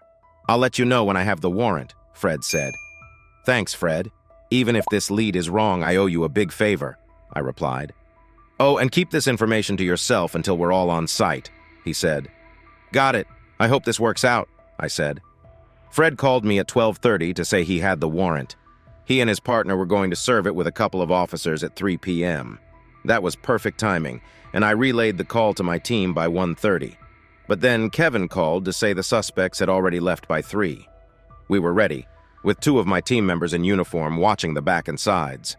Fred and his partner knocked on the door, but no one answered. He shouted, "Police!" and one of the officers broke the door down. Fred looked inside and waved at me, signaling I could enter. "Make sure the house is clear before we start searching," he instructed. Fred was experienced and knew what he was doing. Frenchie led the way, and I followed him with 2 of my guys close behind. Suddenly, I heard shouting and the sounds of rapid gunfire from the back of the house, followed by some shotgun blasts, likely from my team or the responding patrol officers. We were committed to this situation and had to follow the proper steps to clear the house quickly but carefully. I hoped Frenchie recalled the lesson we always follow. Slow is smooth, smooth is fast. Before we all entered the house, someone reached out from a doorway with a machine gun and started shooting. Frenchie, crouched low, returned fire at the wall next to that doorway with his own gun. I shouted for everyone to duck and then stood up to fire 2 shots at the wall with my shotgun. After that, I tapped Frenchie and we rushed into the room together. He peeked around the corner and then moved forward. One man was on the ground, holding his injured arm, which looked like it might be broken badly. It was unfortunate that he was still alive, as he was now a problem for us. Frenchie knelt over him and checked him thoroughly. We had to get 2 of our guys to carry him out for medical help. Honestly, I was ready to let him bleed. I was more worried about my guys and where the others might be hiding. As we moved down a hallway deeper into the house, a voice shouted, "Okay, I'm giving up! Don't shoot!" A gun clattered out into the hallway. I yelled back, "Put your hands out!" He did and slowly moved forward. Frenchie stayed back, saying he would cover me. I stepped in closer and quickly tied up the man. Frenchie didn't sound right. He looked a bit pale and shaky. "How bad is it?" I asked, trying to stay calm. "Just one got through near my appendix." I told him to stay still and said we would search the rest of the house quickly and then get help. My other 2 guys returned and were watching Frenchie closely. "Come on, let's wrap this up," I urged. We found another man shot dead in a back room. He must have been trying to escape through the window after shooting, but it was a dangerous choice and he didn't make it. We quickly checked the rest of the house and found a stack of covered paintings in another bedroom. Once we finished checking, I called for the EMTs to help Frenchie. Fred and his partner stayed to look at the paintings. It was clear the main one we expected wasn't there, and there were only 6 in total. It was another tough day for the mobile police unit, especially for my group. My backup sniper, Andy Thibodeau, who was great at shooting from boats, had also been hurt behind the house. He had been hit in the arm but would need some time to recover before he could work again. Frenchie was stable and on the way to the hospital. He was awake and trying to joke around, but I felt sick. We wouldn't know how he was doing until after his surgery. The number of injuries in my unit was as high as in any of the teams I had worked with in Iraq. I knew I needed to call Jenny, Gigi, and Andy's wife to update them. He came from a family that knew a lot about living in the swamp. He had learned how to shoot alligators in the waters of Louisiana, where it was legal to hunt them during the right season with the proper permits. He could shoot better than many people I knew, even without formal training. I called Jenny first. Jenny Frenchie had been shot and he was at the USA Medical Center. The last time I saw him, he was awake and joking, but I was worried. "Are you okay? Is anyone else hurt?" "I'm fine, but Andy Thibodeau got shot in the arm and is on the way to the hospital," she said.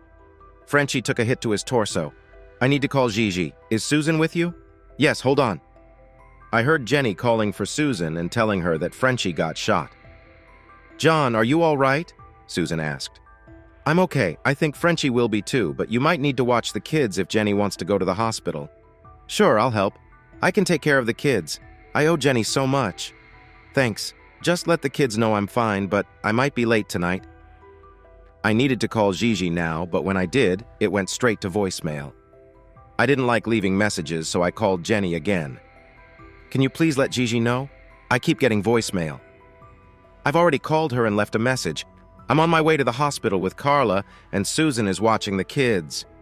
"I really appreciate Susan helping out," I replied. I could hear a bit of frustration in Jenny's voice about Gigi, but she was kind about Susan. Next, I called Andy's wife. She was already heading to the hospital. One of his friends had already reached out to her, and she seemed calm. I told her I would see her soon because I was heading there too. Finally, I called Kevin to keep him updated. We had caught 3 suspects and recovered 6 paintings, but Gettysburg was not one of them. "Maybe you followed the wrong van or they delivered it already," I said. "Any luck finding the estate?" Kevin asked. "Yes, I have some top accountants looking into it. So far, we've only found public financial records." "It's a bit tricky," he replied. "Let's hope something good comes up. Just wait for the police to update us about the 6 paintings. It's best to keep a low profile for now." I expected some backlash from today's events. Almost a third of my team had been shot since I took charge. It could be just bad luck, but people were going to be upset. I couldn't deny I felt unhappy too, but at least none of my team had died yet. Given what we were facing, maybe that was a sign of some good luck. Jenny and Carla both hugged me in the waiting room as we waited for news about Frenchie. Andy had been really fortunate because his gunshot wound was not too serious. It didn't hit any important bones or nerves. He was already out of surgery, stitched up and bandaged, and he wouldn't need to stay overnight. He sat with us, with his young wife close by his side. Gigi hadn't answered her phone or returned any calls, and I could see that Jenny was becoming a little worried about that. Finally, Gigi called Jenny with the news. She arrived almost 45 minutes later, looking like she had been crying a lot and couldn't stop. Jenny and Carla hugged her and offered to grab her some coffee or something. She didn't say hello to me or anyone else, and she wouldn't meet my gaze. I couldn't help but think that poor Frenchie being shot might not be the worst part of his day. Gigi should have been upset with me for what happened to him. She had once made me promise that I would never let this happen.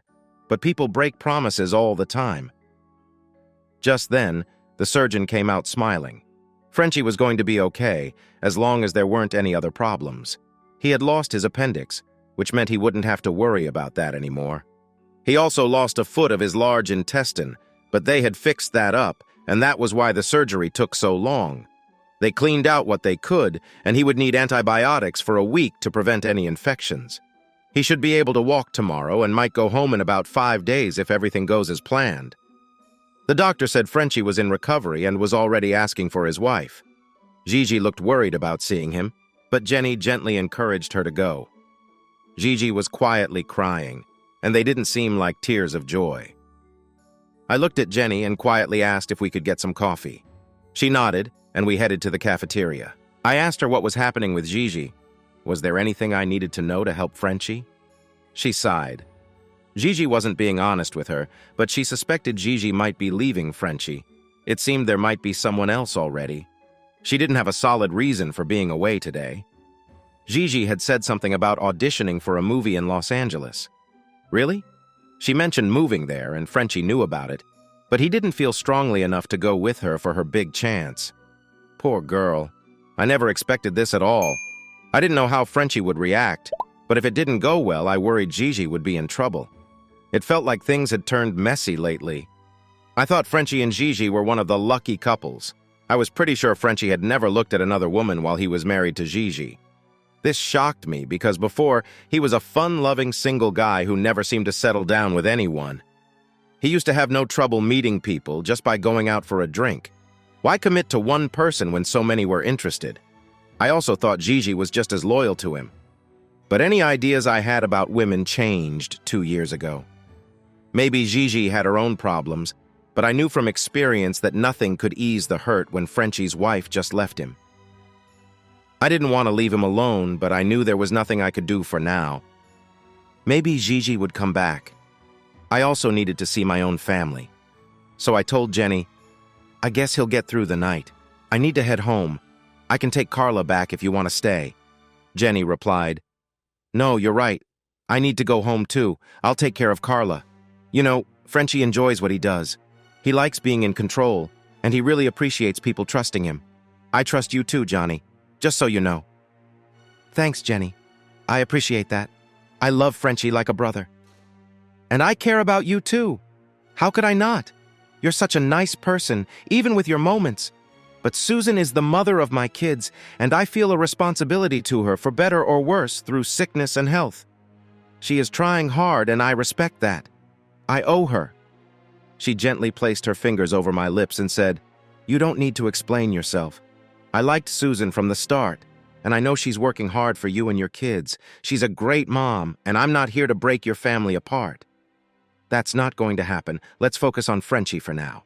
I'll see you at home, she said brightly, though her eyes looked wet with unshed tears. When we got home, it wasn't too late. We spent time with the kids and answered their questions. They knew Frenchie had been hurt, but we assured them he would be all right. We told them that everything they saw on TV wasn't real. Cops got hurt, but they came back in next week's show. That seemed to help them relax a little. But they had seen me get shot, and that took a long time to heal. Just a year ago, and they understood the real risks of gunshot injuries. It was almost 11 before the kids finally went to bed. Abby had already fallen asleep in my lap, so I carried her to her room. Susan and I held each other in bed, and she cried softly. I whispered, "It's okay, honey. Frenchie is going to be all right."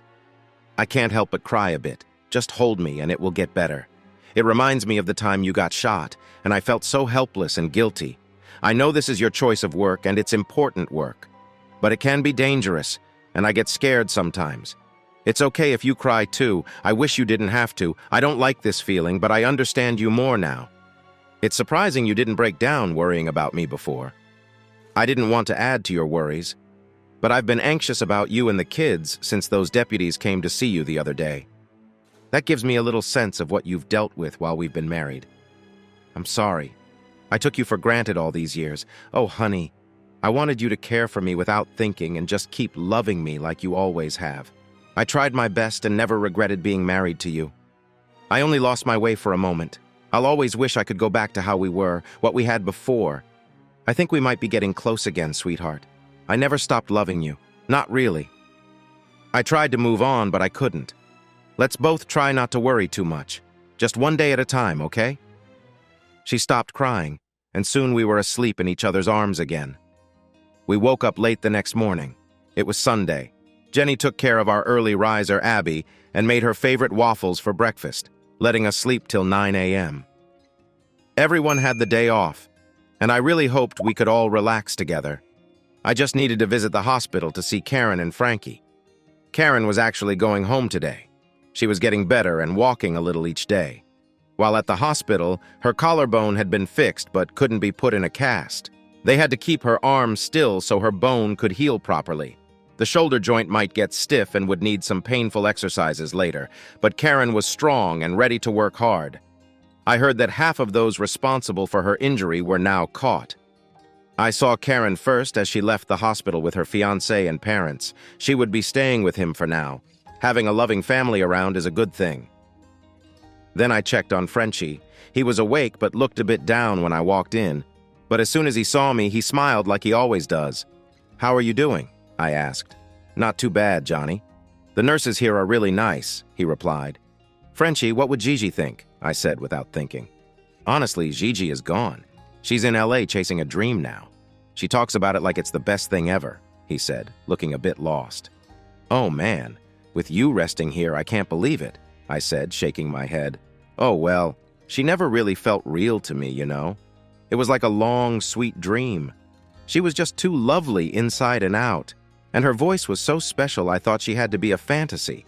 I probably should not have asked her to marry me, but I thought she would never say yes, even if I did.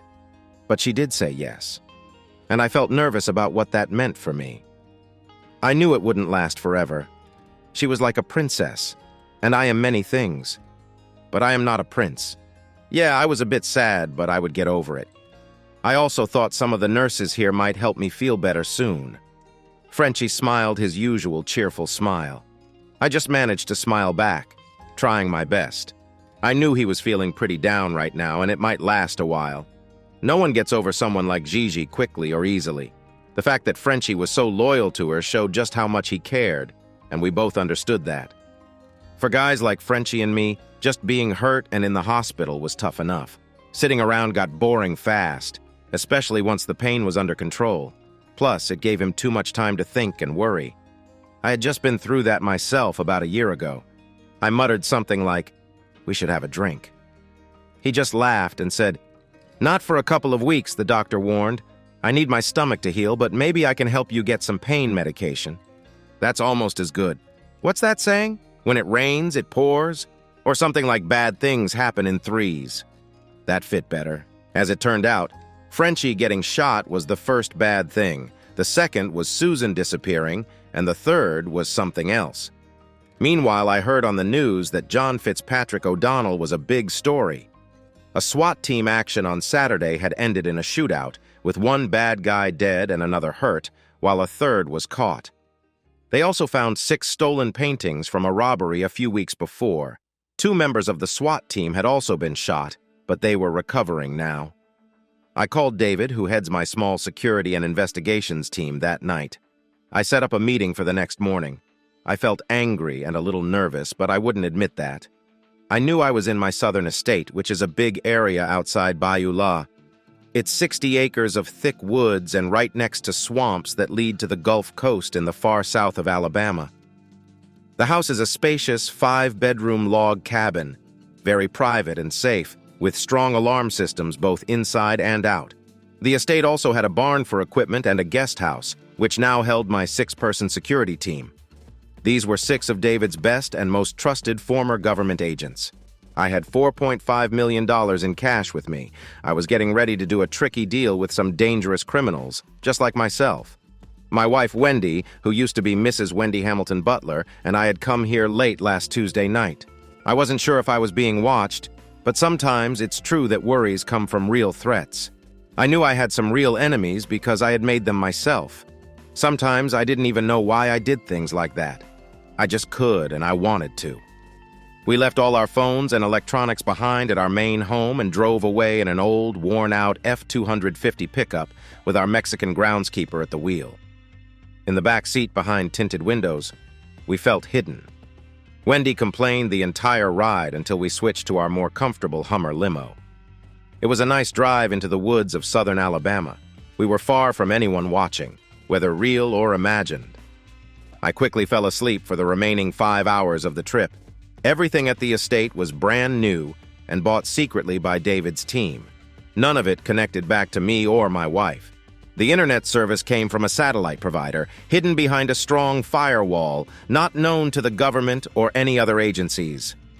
David assured me we were as safe as we could be while still having almost complete internet access. Wendy was amazing and a lot of fun. I loved how I first won her over when she was so serious and uptight. She was the new wife of George Butler. My charm didn't work on her at first, but after I introduced her to certain things, she relaxed completely. She changed so easily that I never had to use any secrets against her.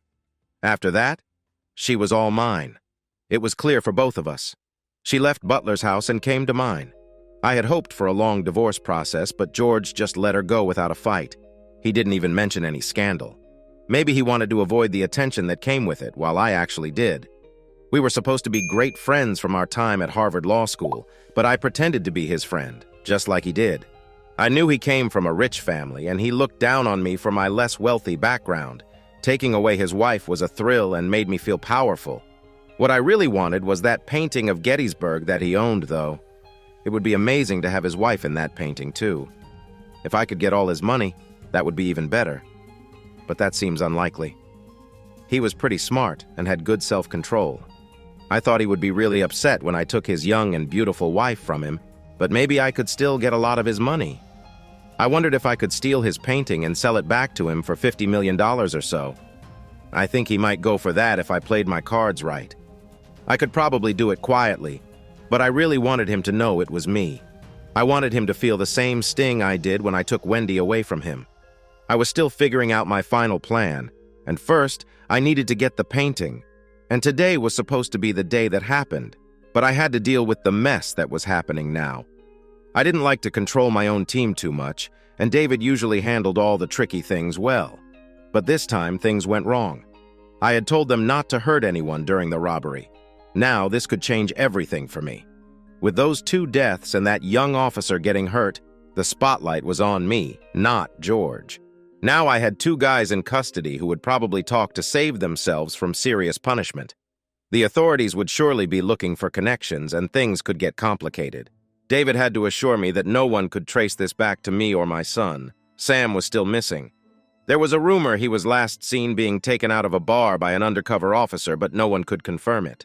I also knew about Susan Thornton, whom Sam had mentioned, and I really wanted her to be questioned. I wanted to talk to her myself, too. Finally, David arrived a little after 10 a.m. on Sunday morning. "Okay, tell me everything, and it better be good." "I'm trying to figure out how they were caught," he said. "My source in Robbery, who thinks I'm just a reporter, said he didn't hear anything until the whole SWAT team was surrounding the house. Fred, the lead detective, said the tip came from someone else who noticed the SWAT lights." "Great!" I shouted. "Butler knows what we're doing, and you didn't find this out earlier?"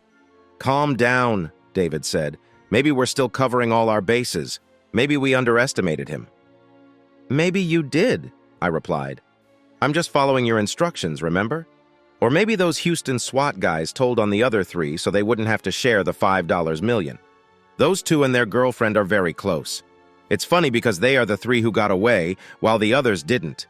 That would be the best outcome. But I need to be sure. You have to fix this, really fix it. Even if it means stopping the whole operation and getting rid of that entire group. Understand?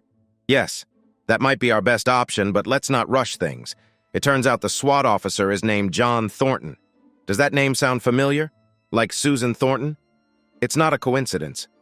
He's her ex-husband. They are living together again now and have 4 kids. I know you wanted to talk to her about Sam, but we might also need something to use against him. Find out what he knows and make sure he can be controlled. That's an interesting idea. What about the other 3 involved in the robbery and the rest of the paintings? They are supposed to be here early this afternoon. One of my teams is meeting them. Where? Check the map. They have connections and will drive their van the rest of the way. If everything seems clear and the van passes our checks, we will decide then. I decided to meet them in person. If they couldn't convince me they were completely trustworthy, they would not leave here. They needed to understand that unless they wanted trouble. I stood outside when the van pulled up, with my guards clearly visible. First, I needed to see the painting. It was in the back of the truck with 3 smaller paintings. You brought those other paintings too? Yes. You can take them if you want. I know they were supposed to be ours, but things are too risky right now. We just want the rest of the money, the $4.5 million. Okay. I watched my guards unload the van and carefully bring the main painting inside. I hung it on the wall in my master bedroom and then met them in the office. How did the other 3 get caught? They surprised us. Okay, maybe I panicked a bit. I didn't think the local police would be clever enough to do a big operation on a Friday night with their whole SWAT team and patrol boats. I really thought they were onto us, and we left in a hurry believing we got away, but maybe we didn't. They somehow found Doug's van at their other safe house, but not ours.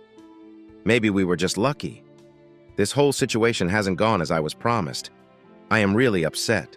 There were shootings and deaths. You have no idea what this is really about, and you did not have permission to just shoot people. Now I'm wondering if you all should just vanish too. Things are getting a lot more tense right now. I thought everyone had weapons, but my team was already ready with theirs out. 3 of them had MP5 guns. The robbers only had handguns and didn't look like they wanted to make any hasty moves. They knew they were in trouble. You really don't want to do that, Peter said. He was in charge of the robbers. I've written some letters for a few important people, friends who will share them with others and the authorities if something happens to me or to us. I glanced at David and he smiled back. I replied, "That's no big deal. You don't even know who I am." "Who really hired you?" Peter asked. "You're John F. O'Donnell. From what I've found out, the F stands for something rude. Your friends call you that behind your back. I know you think we're a bunch of fools, but I want to know what I'm getting into for $5 million.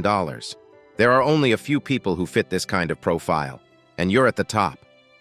"Yeah, it's me, now that we've met," I said. David's smile faded, and mine did too.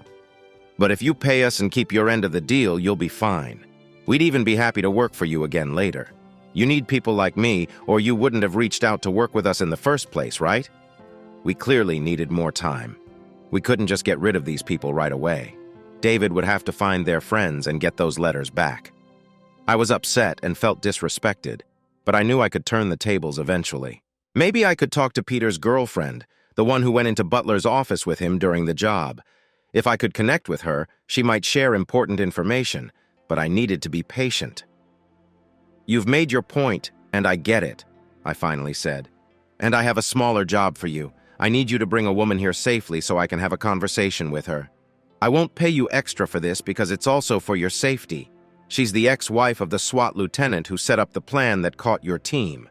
I think we both need to find out what she knows. I can use her to get that information. There's also something more personal I need to discuss with her." I paused for a moment. "Wait here while I grab your payment." I went back inside with 2 large suitcases full of cash. Each suitcase had $100 bills stacked high, making them heavy to carry. "David, give them all the details about Susan Thorne. I want her here by Wednesday at the latest. Make it happen, and let's start cleaning this up."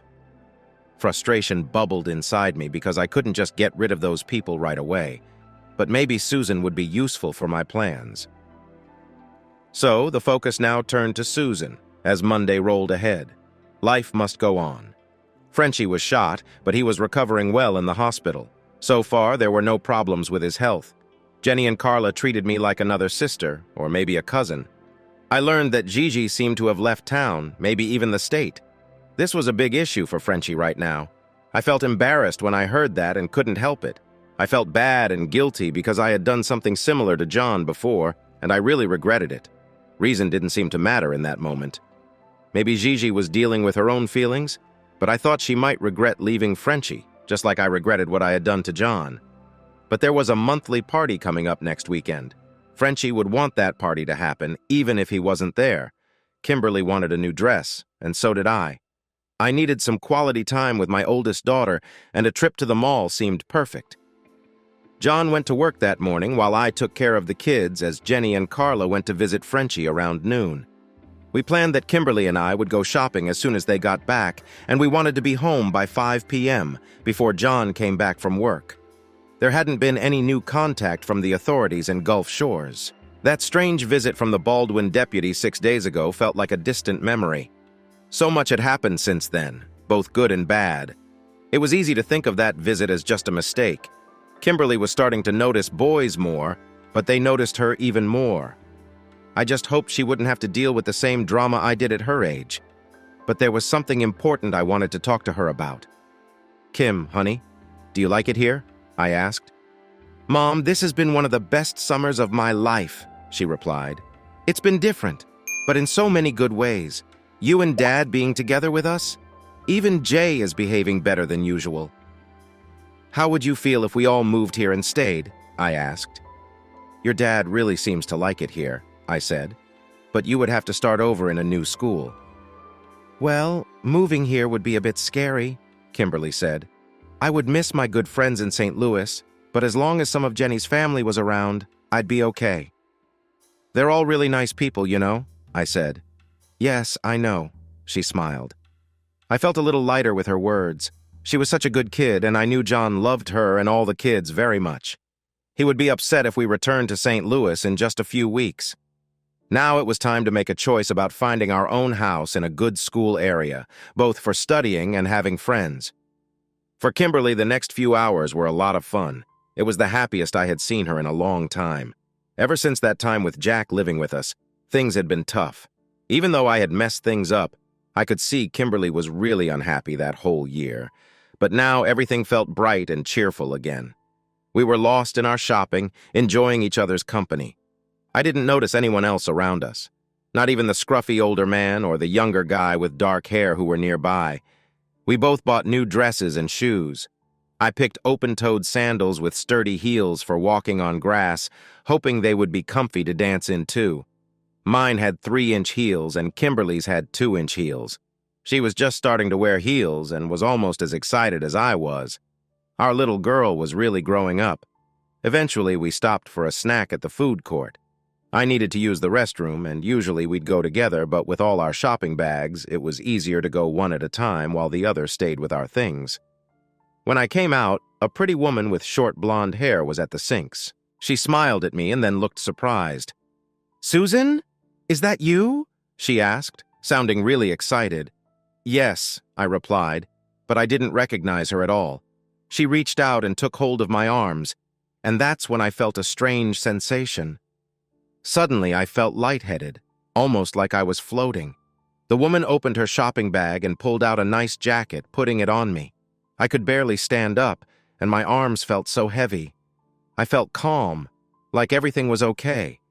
Then she placed a blonde wig on my head and big sunglasses on my face. Everything felt too bright in that bathroom.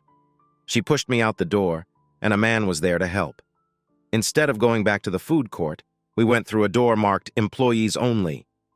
That's when I started to feel alarm bells ringing in my mind. I tried to speak, but it was hard. I mumbled, "Wait, where's Kim?" But they kept moving me. Then a door opened to a bright light, and I saw an open van door. Before I knew it, they pushed me into the dark inside, and I felt myself fading away.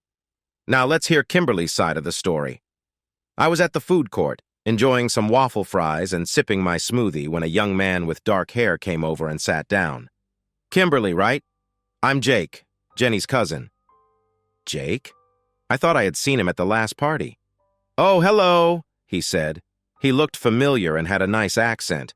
Many of the Cajun guys with their tall, dark looks were really charming. One reason I enjoyed being here was just being with my dad. Then my Uncle Billy pointed to an older man who looked a bit messy. "Where's your mom?" Billy asked. "Oh, she's in the bathroom. It's been a while," I replied, glancing back toward the restrooms. Billy quickly walked over that way. Jake tried to smile at me, but he seemed worried, which made me a little worried too. What was happening? When Billy returned, he shook his head, and Jake looked even more upset. Both of them took out their phones. I heard Jake say, "Susan's missing. She went to the restroom and didn't return." He listened for a moment and then handed me the phone. "Hello?" My voice trembled a bit. "It's me, Kimberly. Jenny, Billy, and Jake are your friends. We are taking care of you and your mom, but something might have happened. We just want to make sure you are okay while we look for Susan. I'm calling your dad. We'll give him Jake's phone number. Just stay where you are and your dad will come to you, or Billy and Jake will bring you home. Try not to worry too much. She might just be with another officer like the ones who came by last week. We'll clear things up soon." I was trying very hard not to panic.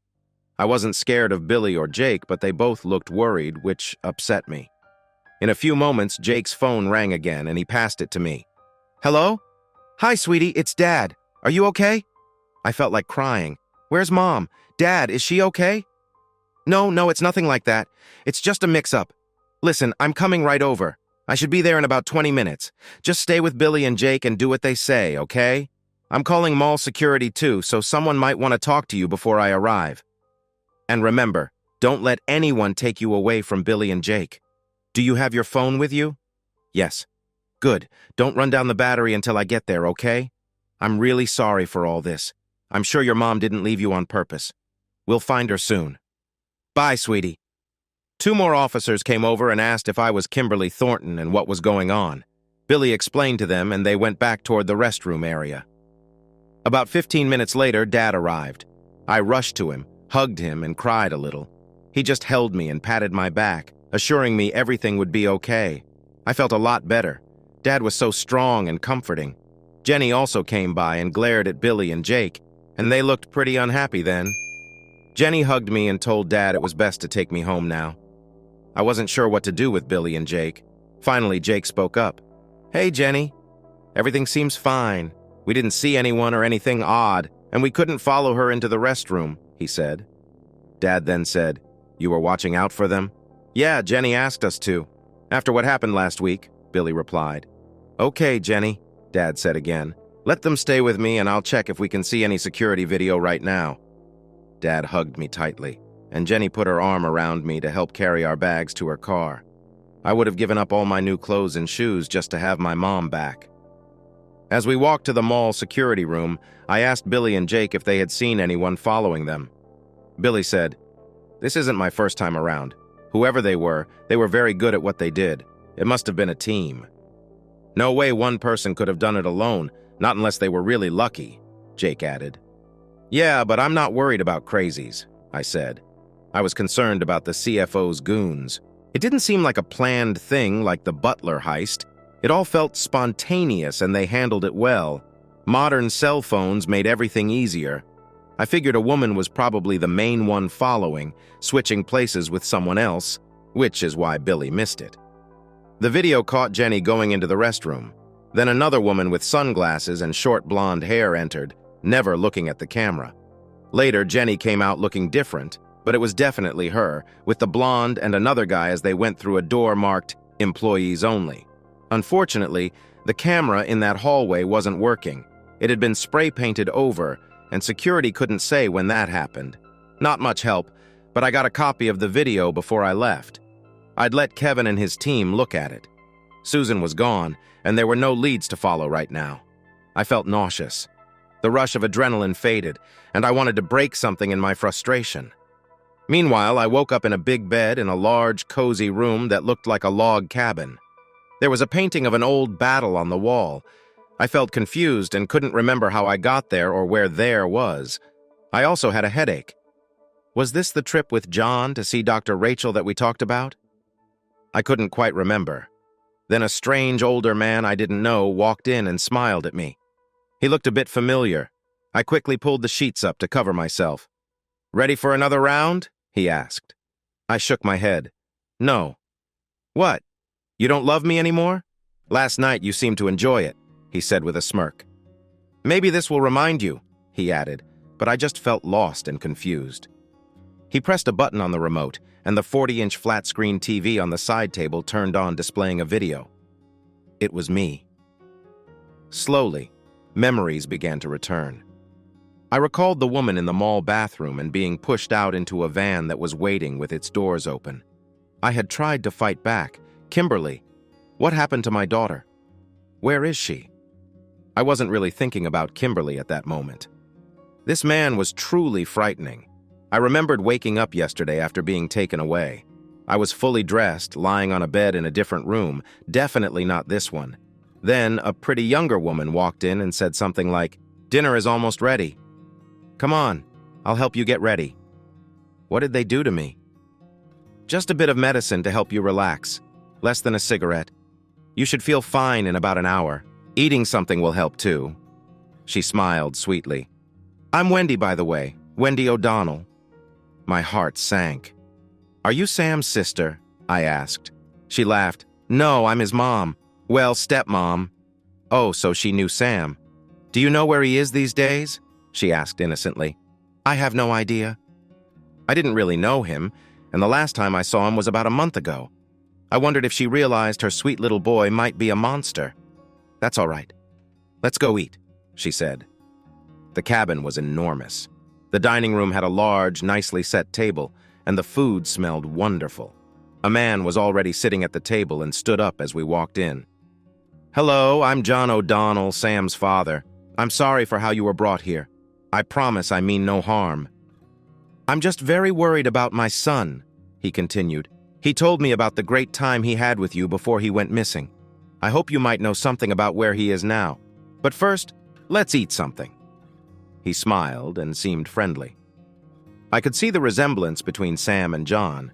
John was bigger in every way, but he also had charm and confidence. I didn't trust him and knew I had to be careful. I was a victim of kidnapping, after all.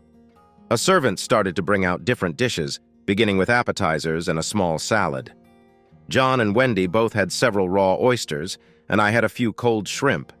I was offered a nice white wine, which I took just a small sip of. The dull feeling from the medicine I was given gradually faded away. The conversation stayed light and friendly until after dessert. I chose raspberry shortcake with fresh cream, and the food really was delicious. I doubted Wendy was the one cooking. There was something strange about both Wendy and her husband. They exchanged a quick smirk at me once I had finished eating. Maybe after some time, my mind would clear up again. I would need to be alert to get out of this situation. I just hoped I wouldn't feel too down. Maybe I would feel a bit more energetic. A little excitement could help. I needed to act like I was cooperating so they wouldn't give me stronger drugs. Who knew what those people might do? Dr. Rachel and I discussed depression and how it might have some benefits for humans. We talked about how it shows up in many cultures along with other mental health issues. One idea was that feeling low could help some people deal with confusing social situations. It helped them stay focused during tough times. And I was definitely in a tough spot right now. O'Donnell was much bigger and stronger than me. He had his wife and plenty of guards on his side too, but I knew John and his friends would be looking for me. All I had to do was stay safe until I figured out how to escape, or until John came to rescue me. I wanted to hold on until then. I just hoped I wouldn't go crazy before that happened. Meanwhile, I felt terrible about Susan and felt really helpless. I called Kevin right away and told him everything. He said he would put his people on it as the top priority, even before looking for Gettysburg. I believed him because we both knew there was a good chance my wife and Gettysburg were together now. I decided to inform Detective Fred Arms, too, since this might be related to the Butler murder or robbery. It was serious. He had told me about a possible link between my wife's sudden abduction and that crime, and he might be able to get more police involved quickly. The video we had would help. There wouldn't be any waiting for 24 hours to report someone missing. Plus, police often looked out for each other's families. And I had a decent reputation, especially after the successful recovery of some stolen paintings. But there weren't any solid leads right now, and I really needed to get home and check on my kids. This was not a good time for Frenchie to be shot and out of action. Everything felt messy in so many ways. Fred would definitely want to speak with Billy and Jake to see why they were following Susan and Kimberly. I didn't want anyone mentioning the missing Sam O'Donnell or that John O'Donnell was behind the robbery. If that information somehow got back to JFO, Susan could disappear forever without anyone knowing. I might need police help soon, and a lot of it. At least it wasn't something really awful. I quickly called Kevin on our private phone to share everything I knew. He asked me to send him the email so his IT security expert could check it out. He warned me to expect more contact soon. They wanted something besides just questioning Susan. That was clear. About an hour later, I got another email. It said that if I wanted to see Susan again, I should log into this email account and write a reply. But I shouldn't send it, just save it in the drafts. The password was Karma de Jesus 123. If I wasn't interested, they understood, but what about her kids? I sent this to Kevin, too. I also replied saying I wanted to see Susan again. Kevin called me back right away to let me know he got the email. Then, about 15 minutes later, he mentioned that anyone can make a Gmail account. It was probably a dead end, and it looked like some random person set it up. Google's email is actually harder to break into than many think. Only when emails go through certain systems does the information become easy to access. Kevin checked the email's details and said they were likely using special software to stay hidden. He told me I'd have to keep checking that drafts folder myself for any new messages. I logged into that account and found another unsent email waiting for me. Don't tell anyone else, John. We have people watching you without your knowledge. Go to this GPS location and be there by 3 p.m. If you don't hurry, you might miss this message and Susan could be in trouble. I called Andy into my office and filled him in. Get your team ready to keep a close watch on this GPS spot before I arrive. Susan's life could be at stake. Here's my personal phone number. Have someone from your team call me fast, and it has to be from their phone, not yours. Now open the door and pretend to say, "My arm hurts and I'm taking the rest of the day off," and then walk casually out of here.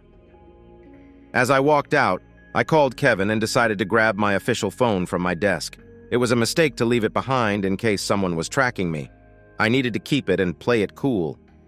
Kevin told me that the GPS location was just a crossroads in the country, a few miles from Bayou La Battery. They were either waiting for me or would take me somewhere from there. Let me get our drone ready to fly for a lookout and help your team move back a bit more. I have my own crew on the way, and I'll be right behind them. Won't they see the drone? No way.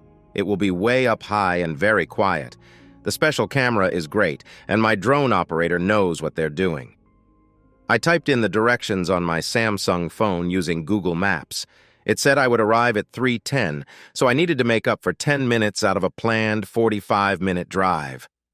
I felt a knot in my stomach and my heart raced. So many things could go wrong, and I knew these dangerous people wouldn't think twice about harming Susan and me if things weren't going their way. My only edge might be that I knew more about them than they realized, and I wouldn't hesitate to take action if I had the chance. But I wasn't just planning to arrest them. As long as Susan's life was in danger, I could be ruthless too. I arrived with 5 minutes to spare. It was a crossroads with 2 blacktop roads and not much else around. At 3:10, an old beat-up pickup truck pulled up beside my car. An older gentleman named John asked me how I was. Yes, a couple of nice guys gave me $100 to pick you up. Come on.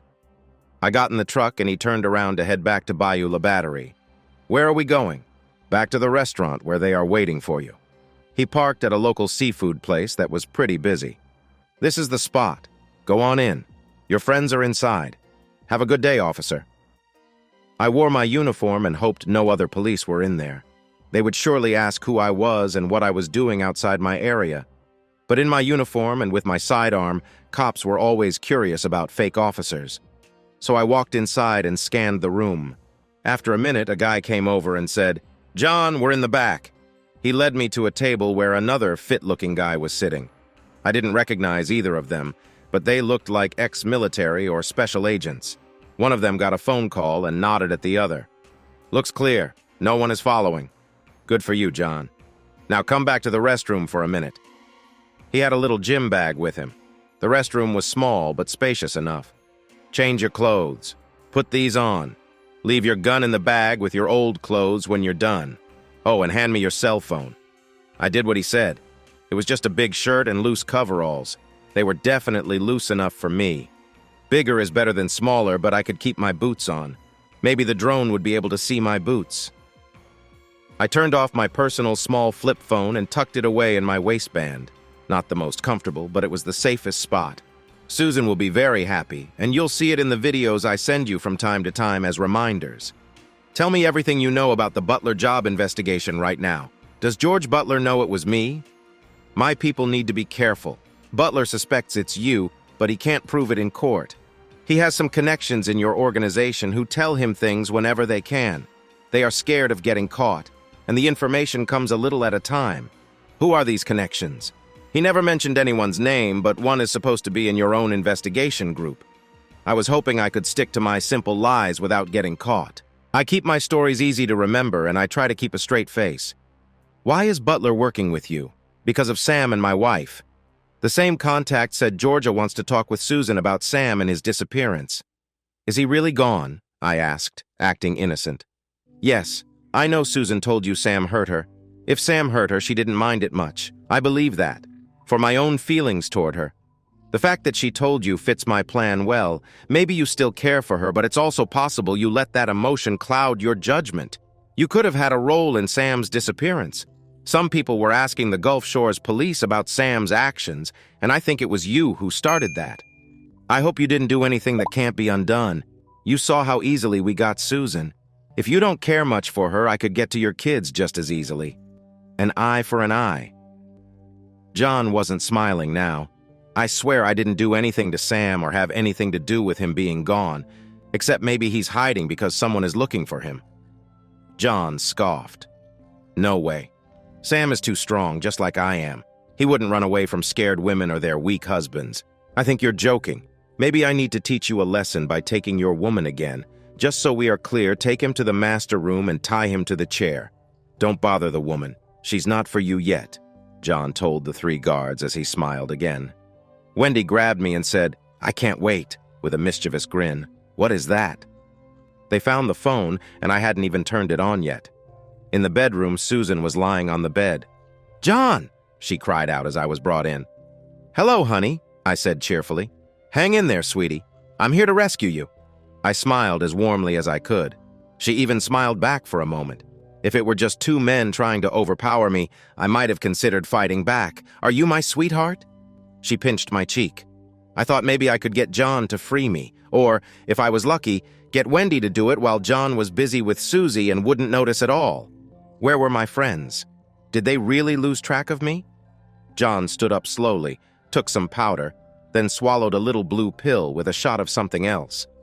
John was always into strange things. You won't be able to please her. John just smiled weakly and said, Forget it, baby, it might take a bit.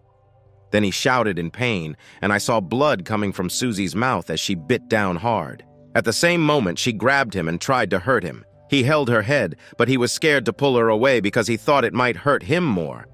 That was his last thought before he fell to the ground, sick from the pain. She yelled, What did you do? And ran toward Susie instead of the door to get help. That was a huge mistake. Susie was furious. She jumped off the bed, grabbed Wendy's hair, and kicked her in the stomach. Then she slammed her head down on the wooden footboard of the bed. Wendy groaned and fell down. Susie even spat out something that looked like it belonged to John. Quick! "The key to the handcuffs!" I shouted as calmly as I could. She looked wild, and I could tell she was full of adrenaline. We still had a tough time ahead. John wouldn't be a problem for a while, that was for sure. He was hurt badly. Susie picked up the key and unlocked my cuffs. We both tore at the tape holding us. I finally stood up, and Susie hugged me tightly as if she would never let go. Tears streamed down my face as I held her and stroked her hair, telling her how much I loved her and how proud I was of what she did. I would always be grateful for her bravery. She finally stopped shaking and asked, "What do we do now?" I replied, "Let's handcuff them first." We cuffed them and found enough clothes around to gag them both. I wore John's clothes and Susie put on Wendy's, even if they didn't fit perfectly.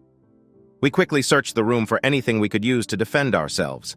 I found a gun that looked really nice, a collector's 1911 Colt .45. There was only one loaded magazine, and I knew I couldn't take on more than 4 experienced guards, but it would make our chances better, at least for a short time. The guards had taken my phone, but I found John's iPhone in his shirt pocket. That was lucky. I called Kevin. "Kevin? John, are you all right?" "How do you mean all right? Where are you guys?" "We're here. We found you, and we're about to move in on the place. It took us a bit to locate you, and I'll explain later. We've been getting things ready to avoid hurting anyone while rescuing you. We didn't want you to stay as hostages, you know." "Good, that's great. I'm safe and armed. In the main house, there's a master bedroom. J-Fo and his wife are tied up now, but there are at least 3 armed guards inside. Now could be a good time to act." "All right, Kevin. I'm trying to be serious here. Honestly, just wait for 5 more minutes, max. Block that door and keep low. Don't shoot my guys or your people by mistake, all right? Andy knows what to do. Send him to me first." "Got it. I'll see you soon." The bedroom door was solid and had a good lock. It seemed soundproof. We made sure the door was locked and pushed the dresser in front of it. Then Susie and I squeezed into the closet, crouching down to stay out of sight. No stray bullets could get through the thick walls. That was good, but the windows were a weak spot. I also had a view of the door. If the guards tried to break in, I would aim for their heads. The next 4 minutes felt endless. I held Susie close and she held me back. We weren't crying. Those days were behind us. I felt strong at that moment. Suddenly, I heard a faint gunshot. It was a sharp sound followed by another shot, and then everything went quiet. John was starting to make noise through his gag, and someone was banging on the bedroom door. "Boss, we're under attack, boss!" The doorknob shook, but that was it. A few minutes later, my phone rang. "Hello? Hi, John. Everyone is locked up. You can come out now. Andy and Jake are right outside the bedroom door. We're going to the ground floor, right?" "Yes, I'm coming out. Be careful." I stood up and slowly walked to the door with Susie beside me. John was groaning louder now, and Susie kicked him in the face as we passed. Blood started coming from his nose. Wendy was still unconscious. I moved the dresser just enough to open the door and peek outside. Andy looked back at me and smiled. His bandaged arm had a little blood, but he seemed okay. We stepped out and I asked, "Where's Kevin?" "He's in the van outside. He's a bit shy around strangers and doesn't want to be seen." 2 of his teammates, wearing standard tactical gear, went into the bedroom and ignored the O'Donnells while starting to take things apart. "Keep an eye on those 2, but don't do anything yet. I need to talk to Kevin." I followed the painting to the van. Kevin had brought a big enough vehicle to carry it. Susie stayed close by as I spoke to him through the open window. It was dark outside now. "What happened?" I asked. "Our guys are okay. 2 got shot in the leg, but they'll be fine. I think you should take Mrs. Butler and the painting back with you." "I insist." "Okay." He paused for a moment. "And John O'Donnell? I think we can manage him." "All right. What about the others?" "They're just hired help. Maybe one of your guys can tell them their boss has left. They should take care of their injuries and find other jobs unless they want to be linked to a big crime." "Your decision. Just make sure we're gone before they have the chance to leave." Soon, I saw 2 of Kevin's men carefully placing Wendy in the back of the van with the painting she was on. She was gagged, but still handcuffed. A smart move, I thought. Maybe George could help her if he wanted. I knew John O'Donnell would never hurt her again. Billy and Jake carried John out, who was hurt and moaning. The guard who had mistreated Susie started to say something until I hit him on the head with my gun. I was definitely keeping it. The rest of O'Donnell's guards stayed quiet. Andy, Susie, and I left together in one car. A cousin of Jenny's I didn't know well sat in the front while I held Susie in the back seat all the way home. Billy, Jake, and a couple of other cousins drove off in their SUV with John tied up in the back. He was going to vanish and never be heard from again. Maybe the rumor would spread that he had gone off with his son Sam to enjoy a nice life on the beach. They could be escaping from some very dangerous people they had upset. Dangerous people like a mother who loved her kids and wouldn't let anyone harm them, especially wealthy and powerful bullies, along with her timid husband. A year later, Frenchie was fully healed, though not entirely emotionally. He still partied a lot and often had women around when he wanted, but it didn't happen very much. No one stayed in his life after Gigi. He never divorced her, but interestingly, she never divorced him either. She made headlines for a while, becoming a star with one of those popular actors, almost famous, as Jenny explained. She was set to appear in his new movie that was being filmed in New Orleans. She also did some modeling for magazines and even made a music video that got people talking. Some said she was like a new rising star, similar to Taylor Swift. But soon after, the buzz around her disappeared. Her brief moment of fame ended before she could finish her first movie. Karen Rigby, once the top middle-distance runner in our group, had also recovered but was no longer the fastest. The newest addition to our team was a small, skinny, red-headed kid of Irish descent. He had run cross-country in high school before joining the Marines, where he became a skilled LRP sniper. He was tough and quick. I brought him into our unit right after he graduated from the police academy, which he found quite easy. I just wished Andy could teach him how to really shoot. Karen never married her fiancé, and they split up on good terms as far as I knew. I heard that Karen and Frenchie were friends for a while, but they managed that privately, and it never caused any problems. Now, Karen and one of her dates sometimes came to our family parties, where she and Frenchie would dance and laugh together for a bit. There were other members of the O'Donnell family, but John was definitely the main one, and everything started to fall apart after John and Sam mysteriously disappeared. I'm sure George Butler tried to help Wendy with her drug issues and get her the best therapist money could buy, but after that he lost interest, and she seemed to vanish from everyone's view. She did get divorced from her second husband, John, who left her. However, the strict divorce agreement meant she didn't receive much money from him. Maybe going away was the best choice for her. George Butler got back all his paintings and said it was a private business deal, refusing to name who he was dealing with. Word spread that some justice had been achieved, and efforts were focused nationwide on finding the two Houston SWAT officers and their female accomplice. They were among the FBI's 10 most wanted. The two criminals we captured were convicted and ended up on Alabama's death row. Their lawyers tried to make a deal, but the criminals had no valuable information to share. Too bad for them. Susan bought a large farmhouse with about 20 acres of land just a mile down the road from Jenny's place. I kept my apartment in Mobile because it helped when work got busy, but I mostly stayed at Susan's, where our kids were every night, almost always right after work. This also gave us a bit of privacy.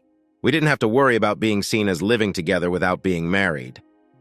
Thanks for listening to One Infidelity Hit. If you liked what you heard, don't forget to hit that subscribe button and drop us a like.